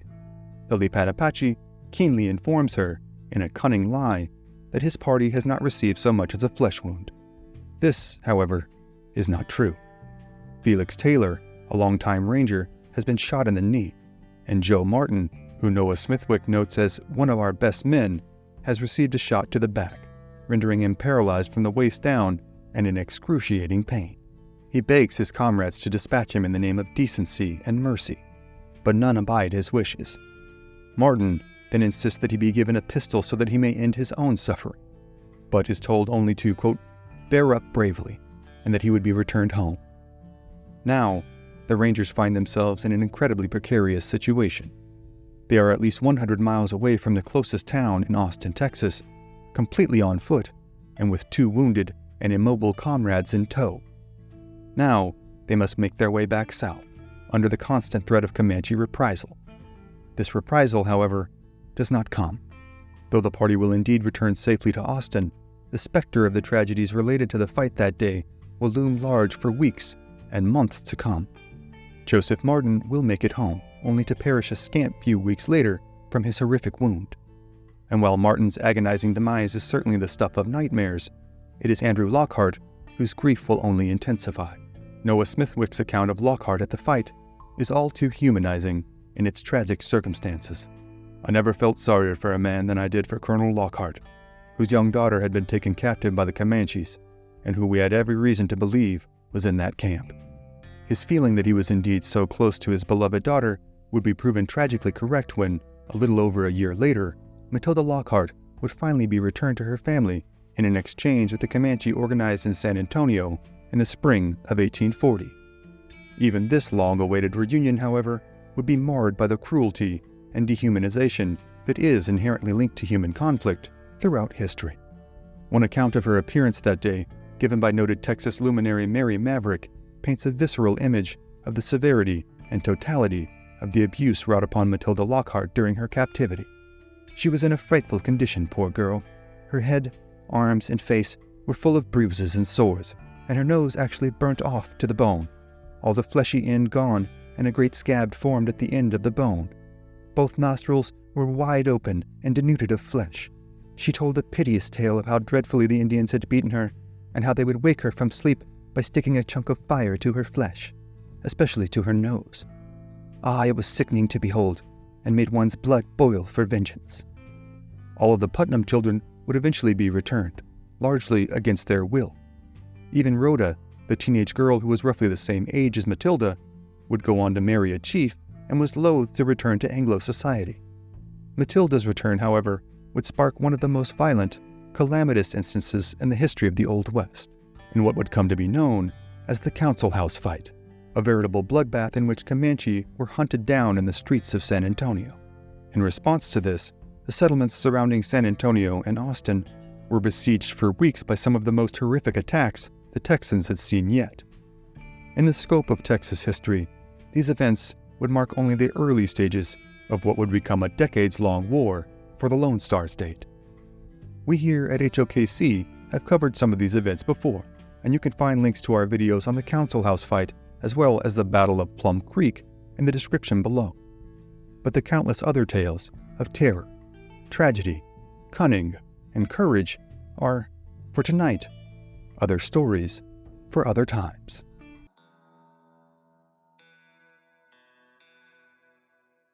Central Texas, 1875. A young cowboy lopes his mount through the sagebrush and mesquite, admiring the plentiful bluebonnets and enjoying the last vestiges of the cool mid-May morning before the substantial heat of the afternoon sets in. The young man's name is James Buchanan Gillette. Known to his friends as Jim, he had been born and raised in Austin, Texas, and spent much of his 18 years supplementing his family's income by hunting, fishing, and working as a ranch hand. In the previous few years, he had worked for a number of outfits in and around the Austin area. Despite his youth, he had managed to build a solid reputation as a knowledgeable, fastidious, and reliable hand. In early March of 1876, he had come here to Menardville, present-day Menard, Texas, situated on the banks of the San Saba River, roughly 140 miles northwest of his hometown. Here, Gillette had found employment working for a local rancher named Wes Ellis. Ellis offered food, board, and $30 pay a month, a working situation that most employers in the area at the time would be hard-pressed to match. For a young man who loved the outdoors, possessed the requisite skills in horsemanship and ranch work, and had a healthy thirst for danger, life did not get much better, a fact that was not at all lost on Gillette. He loved the freedom and adventure of life as a working cowboy, despite its incessant hardships and unyielding chore list. But as much as he loved the outdoors, Gillette, like all young men, appreciated a reprieve from his labors. Every week or so, he would head into Menardville to collect his mail, procure some groceries, and visit with friends. On one of these trips, he had met and become friends with a company of Texas Rangers. The Rangers were situated in a camp nearby and also received their mail in Menardville, though by the 1870s the lore of the Texas Rangers was known nationwide and even worldwide. This was Jim Gillette's first personal encounter with the vaunted mounted gunman whose violent encounters in locales from Mexico to the Red River had become the stuff of legend. The young man became understandably enthralled with Rangers' accounts of life in the field. Their accounts of trailing criminals and avenging raids on frontier homesteads were more than sufficient enticement for Gillette to inquire as to how he might come to join their ranks. As luck would have it, in the spring of 1875, the state of Texas had authorized the company commander, Captain Dan W. Roberts, to add 20 men to his roster. The official date for the opening of enlistment applications had been set for June 1st. With time to kill until then, Gillette was on his way to visit a group of cowboy friends who were camped along the San Saba River not far from Menardville. Upon regaling them with his plans to enlist with the Rangers in a few weeks, one of the young cowboys, a young man named Norben Rogers, volunteered to go along with him to Menardville in hopes of securing a position with the Rangers. The two young men made their way to Menardville, where they were informed that Captain Roberts had come to the area early and was settling in with the rest of the company in the Rangers' campsite. Loath to wait 2 more weeks for their opportunity, the pair rode out to introduce themselves to Captain Roberts and to apply for positions with the Ranger Company. Just before reaching the Rangers' campsite, Neil Rogers pulled his horse up close to Gillette's and beseeched him in hushed tones to do the talking for both of them. His assumption that Gillette possessed at least enough foreknowledge to comport himself reputably amongst the camp of seasoned veterans was, to put it mildly, wildly misguided. But having little other recourse than to agree, Gillette acquiesced. Soon, both young prospects were standing in front of the tent of Captain Roberts as the captain came out to greet them. Captain Roberts was a man of about 35 years old, tall and lean, well-liked and respected by his men, and possessive of a knowledge and intuition gained only through years of experience in the unremitting, unforgiving world of the Texas frontier. Captain Roberts greeted his obviously self-conscious young visitors and inquired as to the nature of their visit. Mustering up as much confidence as he could bring to bear, Gillette informed the captain that he and his friend were bound and determined to join the ranks of the vaunted horse-bound gunmen. Captain Roberts examined the pair momentarily before thoughtfully inquiring, "Did you say your name was Gillette?" Young Jim confirmed that indeed it was. "Are you a son of James S. Gillette, who was Adjutant General under Governor Sam Houston?" Gillette affirmed that indeed this was his father. "I have often heard my father, Buck Roberts, speak of your father," the captain recalled cheerfully. He then inquired as to the quality of the horses in the young prospect's possession. Due to the demanding nature of ranger work, largely comprised of long-distance travel at rapid paces in unforgiving conditions, the specifications for the horses deemed acceptable for use as ranger mounts were both numerous and quite discriminatory. A ranger might be in the field for a month or more at a time and could only bring one horse.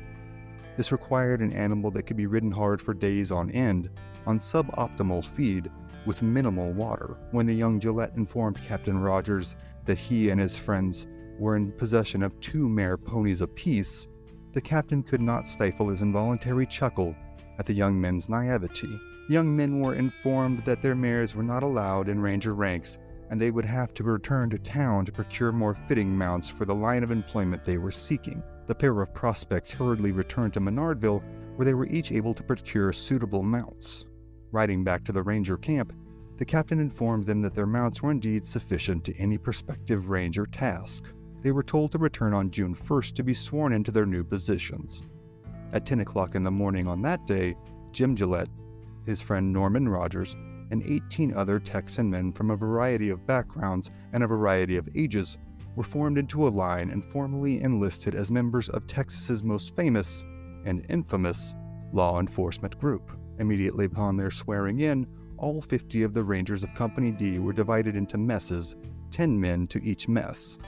Each group of 10 was then issued 10 days' worth of supplies: beans, bacon, coffee, sugar, rice, pepper, flour, and salt were all stapled foodstuffs. Each recruit was issued one .50 caliber Sharps carbine and one .45 caliber Colt pistol. The cost of each would be deducted from the Ranger's first paycheck. Ironically, much of the burden of the rations, tent poles, canvas, cookware, and other sundries not carried on the person of the new recruits would be borne by one of the longest-serving veterans of Company D, Jenny the Pack Mule. For years now, Jenny had hauled the supplies of her ranger masters all over Central and West Texas. She had endured brutally hot days, ruthlessly cold nights, and countless skirmishes and pursuits. Truth be told, she was but a singular member of an oft unheralded species that has played an incalculably significant role in Western history: the mule. The result of the crossbreeding of a male donkey with a female horse, the mule traces its origins to Western Asia roughly 3,000 years ago. A painting adorning the tomb of Nebamun in Thebes, which dates to approximately 1350 BC, shows a chariot being drawn by a pair of animals which many experts have discerned to be mules. Depictions of mules can be found in Mesopotamian artwork dating back to the 1st millennium BC, and their arrival in Asia Minor was even mentioned by Homer in the Iliad, dated 800 BC. Christopher Columbus brought mules to the New World in the 1490s. George Washington was known to champion their virtues, and by the mid-19th century, they were used extensively as both draft animals on farms and as pack animals for soldiers and frontiersmen alike. Male mules, known as horse mules or John mules, are larger than their female counterparts, though both are usually sterile. Both males and females can be distinguished from their horse and donkey parents by their longer ears, thick heads, thin limbs, small, narrow hooves, with the short mane of its donkey father and the long, flowing tail of its mare mother. They tend to be closer in size to horses, with coat colors ranging any number of colors that can be found in both horses and donkeys. Like their donkey counterparts, many mules have paler patches around their bellies, on the insides of their thighs, and on their muzzles and around their eyes, along with what are known as primitive markings such as a dorsal stripe or a shoulder stripe. In addition to their sure-footedness, toughness, endurance, speed, and agility, mules exhibit a characteristic known as hybrid vigor. This, in short, means that mules are more than merely a sum of the genetic components of their parents, but possess a greater intelligence, memory, social affection, and, most famously, obstinance than either of their genetic predecessors. Though comparing the merits of horses versus mules can fast become a divisive subject in equine circles even today, mules were as essential to the functioning of the Rangers as were their more heralded mounts. For Ginny the pack mule, though, and for the rest of Company D, the bulk of the months that immediately followed the enlistment of the new recruits would see little of the hard riding and hard fighting that the Rangers were so famous for. Instead, Gillette and his cohorts spent the time practicing riding and shooting, honing the skills of their trade in preparation for the eventuality that was violence and lawlessness in 1870s Texas. The primary threat amongst the plethora of threats facing any Texas farmer or rancher at the time was that of raiding from any of the hostile tribes in the area. The Kickapoos, the Kiowa, the Lipan Apache, and the Comanche had spent the preceding years exacting all the retribution they could on the Texas interlopers trespassing on their lands. Raiding was most common on full moon nights, so common that full moons in Texas are still often referred to as Comanche moons. Raiding parties could strike from bases hundreds of miles away from their intended targets, striking quickly and disappearing into the vast expanses of the plains. To thwart their efforts, Captain Roberts had employed a number of native spies whom he stationed at every significant headwater, river crossing, and water hole in the territory, as a means of intercepting any prospective raiding parties who would, at some point, need to water themselves and their mounts. When a raiding party was spotted, the spy, often from a native tribe on good terms with the Texans such as the Tonkawa, would make a mad dash to the nearest fort to report it to the Rangers as soon as possible. In late 1875, Ranger Lem Syker had been detached to Fort Mason in order to procure supplies for Company D. Just as Syker had settled down in the lobby of the Frontier Hotel, a runner came rushing in announcing that a raiding party had stolen a herd of horses from local rancher John Gamble. Syker, being deprived of his after-dinner repose, immediately saddled his horse, Old Pete, and embarked on an all-night ride back to the Ranger encampment outside Menardville to alert the rest of the company.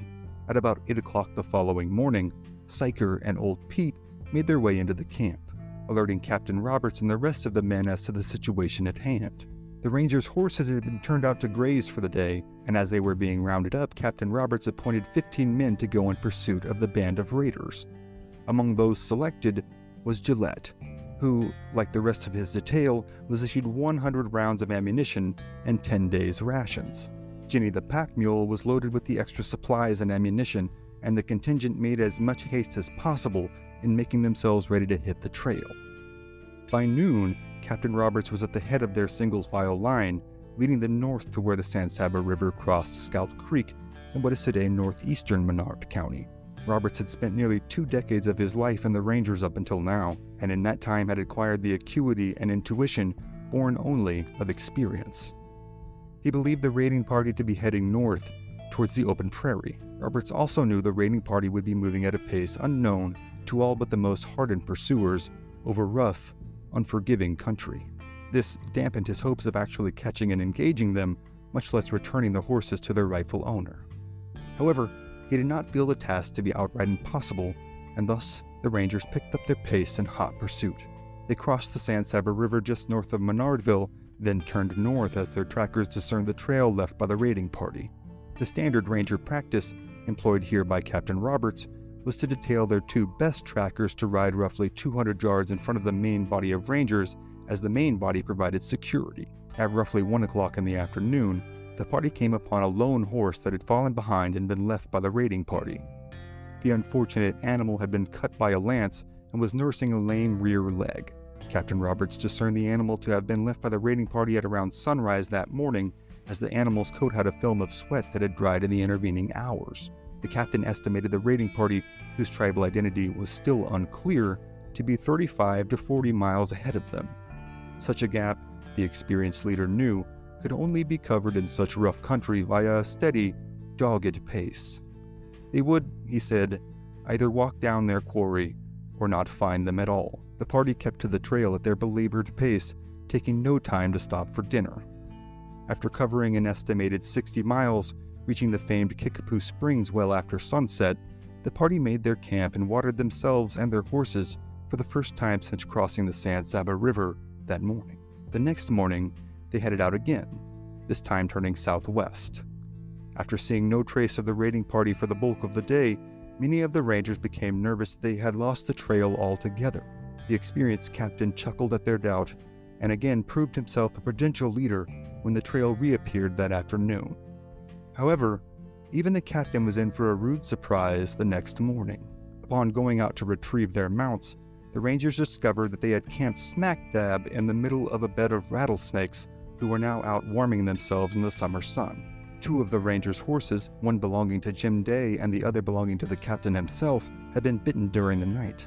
Jim Day's horse's head had swollen to twice its normal size, and the captain's horse, known as Old Rock, had been bitten in the lower front leg. Two rangers were detailed to stay back with the injured horses until they either succumbed to their injuries or recovered sufficiently to carry on. As fate would have it, both animals would make a full recovery. Their relegations to the sideline, though, meant that, at least for the time being, the load on Jenny the pack mule would be increased, as supplies from the two snake-bitten horses were loaded upon her, and Captain Roberts mounted a younger mule. Snake bites and alternate mounts aside, though, the rangers were now making their most earnest attempt yet to hunt down the horse thieves whom they had already pursued so far over such rough country. After another day's brutal ride, the party had covered another estimated 60 miles. They again made a cold camp, and rising early the next morning, were back on the trail. That afternoon, they came upon the most promising sign yet that they were gaining ground on the raiding party. The carcasses of a large brown mare and a stocky sorrel mustang were discovered next to a fallen oak tree, having been shot dead with a .50 caliber buffalo gun and denuded of their rib meat by the hungry raiding party. Until now, the captain had estimated the rangers' chances of catching the raiding party as 1 out of 10. Now, the captain cheerfully estimated to his men that they had as much as 95 chances out of 100 of catching their quarry. He insisted that the raiding party would not travel much farther before stopping to cook their newly begotten horse meat. Captain Roberts informed his men, several among whom included rookie rangers like Jim Gillette, for whom this would be their first taste of real combat, that they would likely meet the raiding party tomorrow in a fight. A mixture of excitement tinged with cold terror spread amongst them, as the trial by fire they had so long desired was now at hand.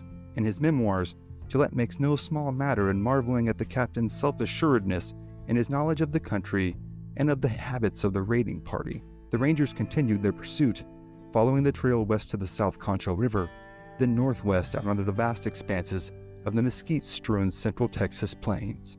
After another 50 miles of travel, another cold camp, and another hungry, restless night, the rangers checked their weapons in the pre-dawn light, tightened the cinches on their saddles, and loaded Jenny the pack mule with all the extra supplies they could not carry individually. They traveled another 5 or 6 miles before Ranger Paul Durham alerted Captain Roberts to a dark object on the horizon that looked as though it were moving. The captain brought it into focus with his field glasses and ordered his men to make ready, for he had spotted the native raiding party. The rangers were ordered to dismount and form a line. As they did this, what would be recalled by Jim Gillette as a distressing silence overtook the group. Captain Roberts and a sergeant named Hawkins were the only ones amongst them that had any actual real combat time against native forces, and, as the tribal identity of their adversaries was yet unclear, they were all the more unnerved. Gillette recalls, "Captain Roberts called out to us in positive tones not to leave until he told us to go, and not to draw a gun or a pistol until ordered, declaring that he wanted no mistake on the eve of battle. Roberts also ordered Jenny the pack mule to be turned loose when they went into the fight. Then, the party mounted, formed into a double file line, and began their advance on the still oblivious raiding party. The party moved in silence until within 400 to 500 yards of the native raiders, who were still busy cooking and eating the horse meat they had harvested the day before. However, once they were spotted, the fight was on. Gillette's personal account is as follows. At once there was a terrible commotion. The Indians rounded up their stock and caught fresh mounts almost in the twinkling of an eye. Then, led by their old chief, they took positions on a little elevated ground some 200 yards beyond the loose horses. The Redskins stationed themselves about 15 or 20 feet apart, their battle line when being formed about 100 yards wide. As each warrior took his station, he dismounted, stood behind his horse, and prepared to fire when given the signal. Gillette recalls the surreal juxtaposition of his very real terror at his first taste of combat, and his fascination with his commanding officer's not only lack of fear, but sense of admiration for the enemy they were about to engage. "Boys, they are going to fight us," he said. "See how beautifully the old chief forms up his battle line?" However, all belligerents present were quickly snapped back to reality by the very real and very immediate demands of battle. Now, within 100 yards of the raiding party, the captain ordered his men to dismount, to shoot low, and to kill any horse bearing a native rider that they could. Any native they could get on foot in this open and austere country, the captain believed they could overtake and kill or capture. Within seconds of this, the parties were engaged. And, as Gillette recalls, with the first shot, everybody, Indian and Ranger, began firing and yelling. Within the first minute of fighting, the Rangers had killed 2 horses and mortally wounded 1 native. In quick succession, the natives mounted their horses and attempted to make an escape, and the Rangers gave chase. Initially, Gillette's horse, himself facing the trials of combat for the first time, was spooked by the gunfire, and instead of following the rest of the Rangers, ran in several tight circles before finally coming under control. Gillette spotted a native warrior on foot, running for the cover of a mesquite thicket with a Winchester rifle in his hand. Before reaching the thicket, though, he managed to flag down a fellow warrior who swooped him up on the back of his horse behind his perch as rider. The native warrior's pony, now doubly burdened with an additional rider, made a mad dash under its rider's directive toward another thicket of mesquite, but Gillette's now focused and obedient mount was able to rapidly close the ground between them. As Gillette neared the pair, the passenger attempted several pot shots in an attempt to dissuade his pursuit, before ultimately holding the rifle out at arm's length and dropping it in an attempt to entice the Ranger out of the chase in hopes of garnering himself a valuable firearm. Gillette and his mount remained undeterred, however, and they followed the native warriors and their mount into the mesquite thicket. After drawing up to within what the Ranger estimated to be 20 paces of the pair, the overly excited young man hopped off of his horse and made a pot shot of his own at the natives. This, unfortunately, struck and killed their mount, with the horse falling onto the rider and the passenger managing to land on his feet and abscond into the bush.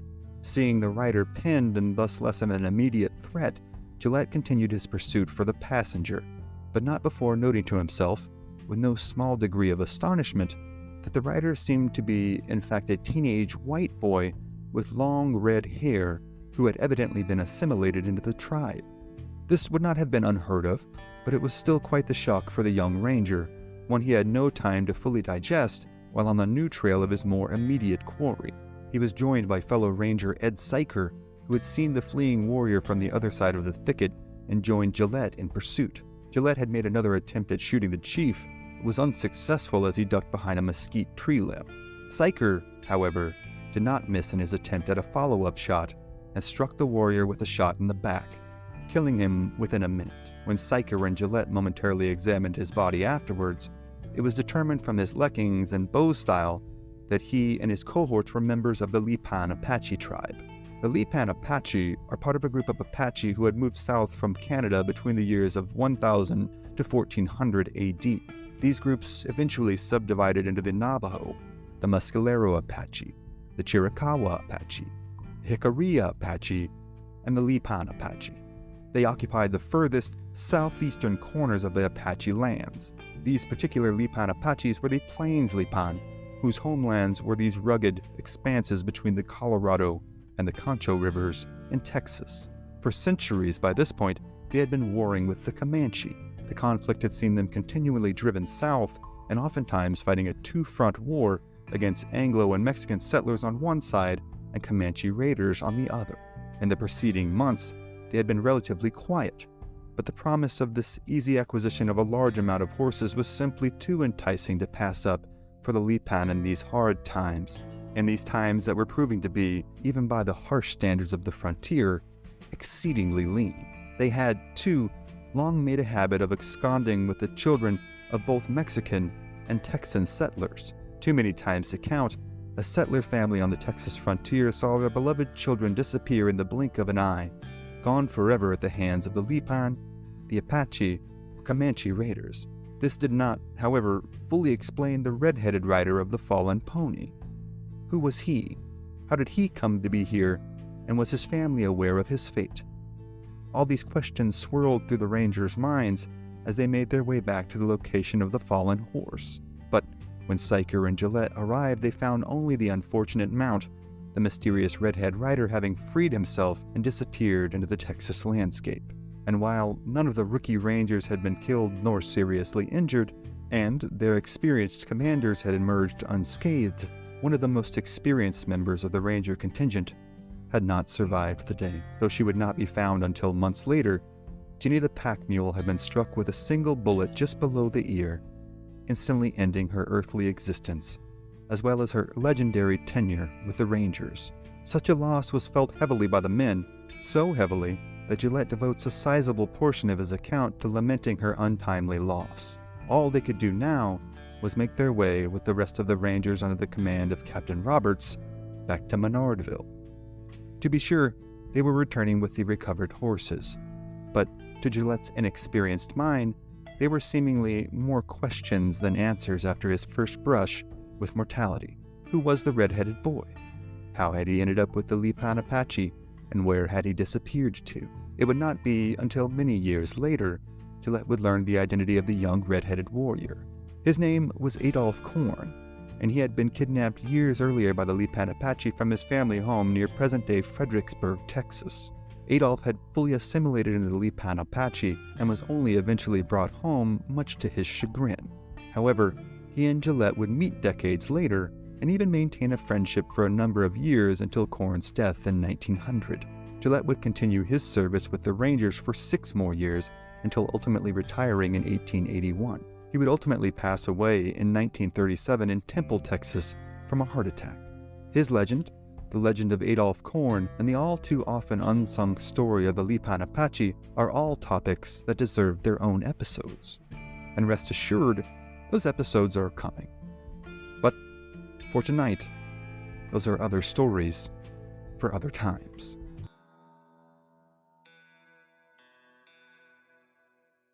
Fort Colorado, Texas, late March 1837. As a full moon illuminates the hill country and prairie lands that surround them, a small contingent of Texas Rangers while away the cool spring evening, ensconced in conversation, card games, and the whine of the fiddle being played by Ranger Noah Smithwick. The more senior veterans of this ad hoc frontier force regaled their younger comrades with stories of past fights with, and narrow escapes from, the fearsome, venerable Comanche. The Rangers' very existence and their presence at this fort located in what is now southeast Austin is the product of Texas's ongoing fight against the ruling lords of the Southern Plains. The Comanche have spent the previous century clearing nearly the whole of Texas of any peoples who sought to oppose their claim to these valuable lands. It had first been the Apache, then the Spanish, then the Mexicans, who had suffered the brunt of Comanche raiding and warfare. Innumerable times, in just the preceding few years, entire families had been laid waste. The men killed outright were subjected to vicious torture killings. The women and children taken prisoner and oftentimes either killed themselves or subjugated to a life of slavery. The Comanche, once a downtrodden people, relegated to the hinterlands of the northern Rockies, had risen to prominence with the acquisition of the horse in the 17th century. Though many tribes had been the beneficiaries of the diaspora of horses onto the open plains following the Pueblo Revolt of 1680, it was the Comanche in particular who had taken to the animal with a seemingly intrinsic, inexplicable ease. Their penchant for horsemanship and capabilities as a mounted raiding and warfare machine had rapidly become the stuff of gruesome folklore across all of Texas. And for generations now, military forces, including the likes of the Spanish and Mexican army, had tried, and failed, to stem the tide of Comanche violence. The Texas Rangers had been officially formed in 1823 by Stephen F. Austin, eventual namesake to the now capital city, in hopes that the ranging companies could provide both a territorial patrol and a sort of quick reaction force to respond to raiding in the area. In the ensuing 14 years, the Rangers have met with varying degrees of success. and faced numerous setbacks and challenges in regards to both manning and arming their forces. At this point in 1837, just after the Texas Revolution, the entirety of the Texas frontier comprises the very bleeding edge of westward expansion from America. The pay for a prospective ranger is low, and the likelihood of a grisly demise at the hands of his enemy is comparatively high. They are armed with single-shot rifles and pistols against an enemy capable of unleashing several arrows a minute from a rapidly oncoming cavalry charge. Still, though they have at times seen casualty rates as high as 50%, the Rangers have proven thus far to be the only consistent, even marginally effective force against the Comanche. Still, these men inside Fort Colorado largely count themselves fortunate to have found such a vigorous, violent profession. However, on this night, most of them have resigned themselves to a restful, placid evening. But just as some of the men are about to turn in for the night, one of the Rangers on guard duty spots the flickering light of a campfire a few miles west up the Colorado River, on a high knoll overlooking a popular crossing spot near today's Lamar Boulevard. This is, to say the least, an unusual sighting. In such hostile territory, travelers of any kind, be they native, Texan, American, or Mexican, generally avoided illuminating their positions with campfires. Doing so was, oftentimes, inviting an ambush from the dreaded Comanche. However, as the ranger studies the spectacle longer, he begins to see shadowy figures, dancing back and forth in the flicker of the light. He reports his findings, and many among the men concur that the only party of warriors who would be so bold as to strike a campfire in the middle of Comanche territory would be the Comanche themselves. Even from afar, it is clear that this band of warriors is unconcerned with their own safety, believing themselves to be all but untouchable inside the confines of their rightful domain. Now, the conversation amongst the Rangers shifts to whether or not an immediate attack should be made. The officer in charge, a veteran ranger by the name of Captain Andrews, confers with some of the other veterans, all of whom argue for advancing upon the Comanche immediately. Charged with the safety and well-being of his men, however, Captain Andrews is momentarily reluctant to order his men outside the walls of the fort, considering the risk of a night movement and surprise attack on an enemy force of unknown strength. His veteran rangers, however, offer a simple and straightforward solution to this quandary by insisting that Captain Andrews need only ask for volunteers. Seeing this as a suitable compromise, Captain Andrews asks for volunteers and is roundly met with several rangers ready to depart at once. These men double-check their weapons, load themselves with as much lead shot and gunpowder as they can carry, and mount their trusted war horses before riding out of the gates and into the dark of the hill country night. Leading the volunteers is Second Lieutenant Wren, another veteran ranger. In total, there are 15 rangers now making their way through this precarious country under the cover of night. Adding to the ominous affair of this occasion, storm clouds soon roll in, further darkening the night sky. As they near the site of the Comanche camp, Lieutenant Wren, Ranger Joe Weeks, and Ranger Noah Smithwick advance ahead of the rest of the ranger contingent to reconnoiter the area ahead. This task, simple enough on its face, becomes an hours-long endeavor that consumes the remainder of the night, as the rangers literally inch forward on their bellies through the brush and tall grass towards the Comanche camp. Finally, as the sun begins to crest the eastern horizon, the rangers find themselves in plain view of the Comanche camp. However, their trajectory has placed them far closer to the Comanche's horse herd than they had initially planned. For a tense few moments, the rangers hold their collective breath, as it seems all but certain that the remuda of Comanche horses and mules will be spooked by their presence, inevitably alerting their owners. But, miraculously, the animals continue grazing, seemingly unfazed by the rangers' presence. Scanning the campsite, the rangers are astonished to see sleeping Comanches strewn out upon the ground, seemingly sleeping off a long night of revelry. Now, having remained undetected and having avoided potential calamity, Wren, Weeks, and Smithwick make a much more hastened crawl backwards, rejoining their comrades and reporting their findings. Here, they hurriedly lay out a plan for the attack. The Rangers will divide their forces and sweep down upon the Comanche camp from 2 directions. Second Lieutenant Wren will lead the smaller contingent to the right of the cluster of cedar trees which holds the Comanche camp, while Noah Smithwick will lead the second, larger contingent which will attack the camp head-on. With the morning sun now rapidly on the rise, the Rangers hasten forth to make their attack. As the surrounding birds begin to chirp, Smithwick moves his men into position, and then notices that, in the dimly lit morning hue, Wren has taken his party past the intended target, having mistaken which cluster of cedar trees to attack. With no means to communicate with his commanding officer, Smithwick knows that the only course of action is to carry forward with the assault.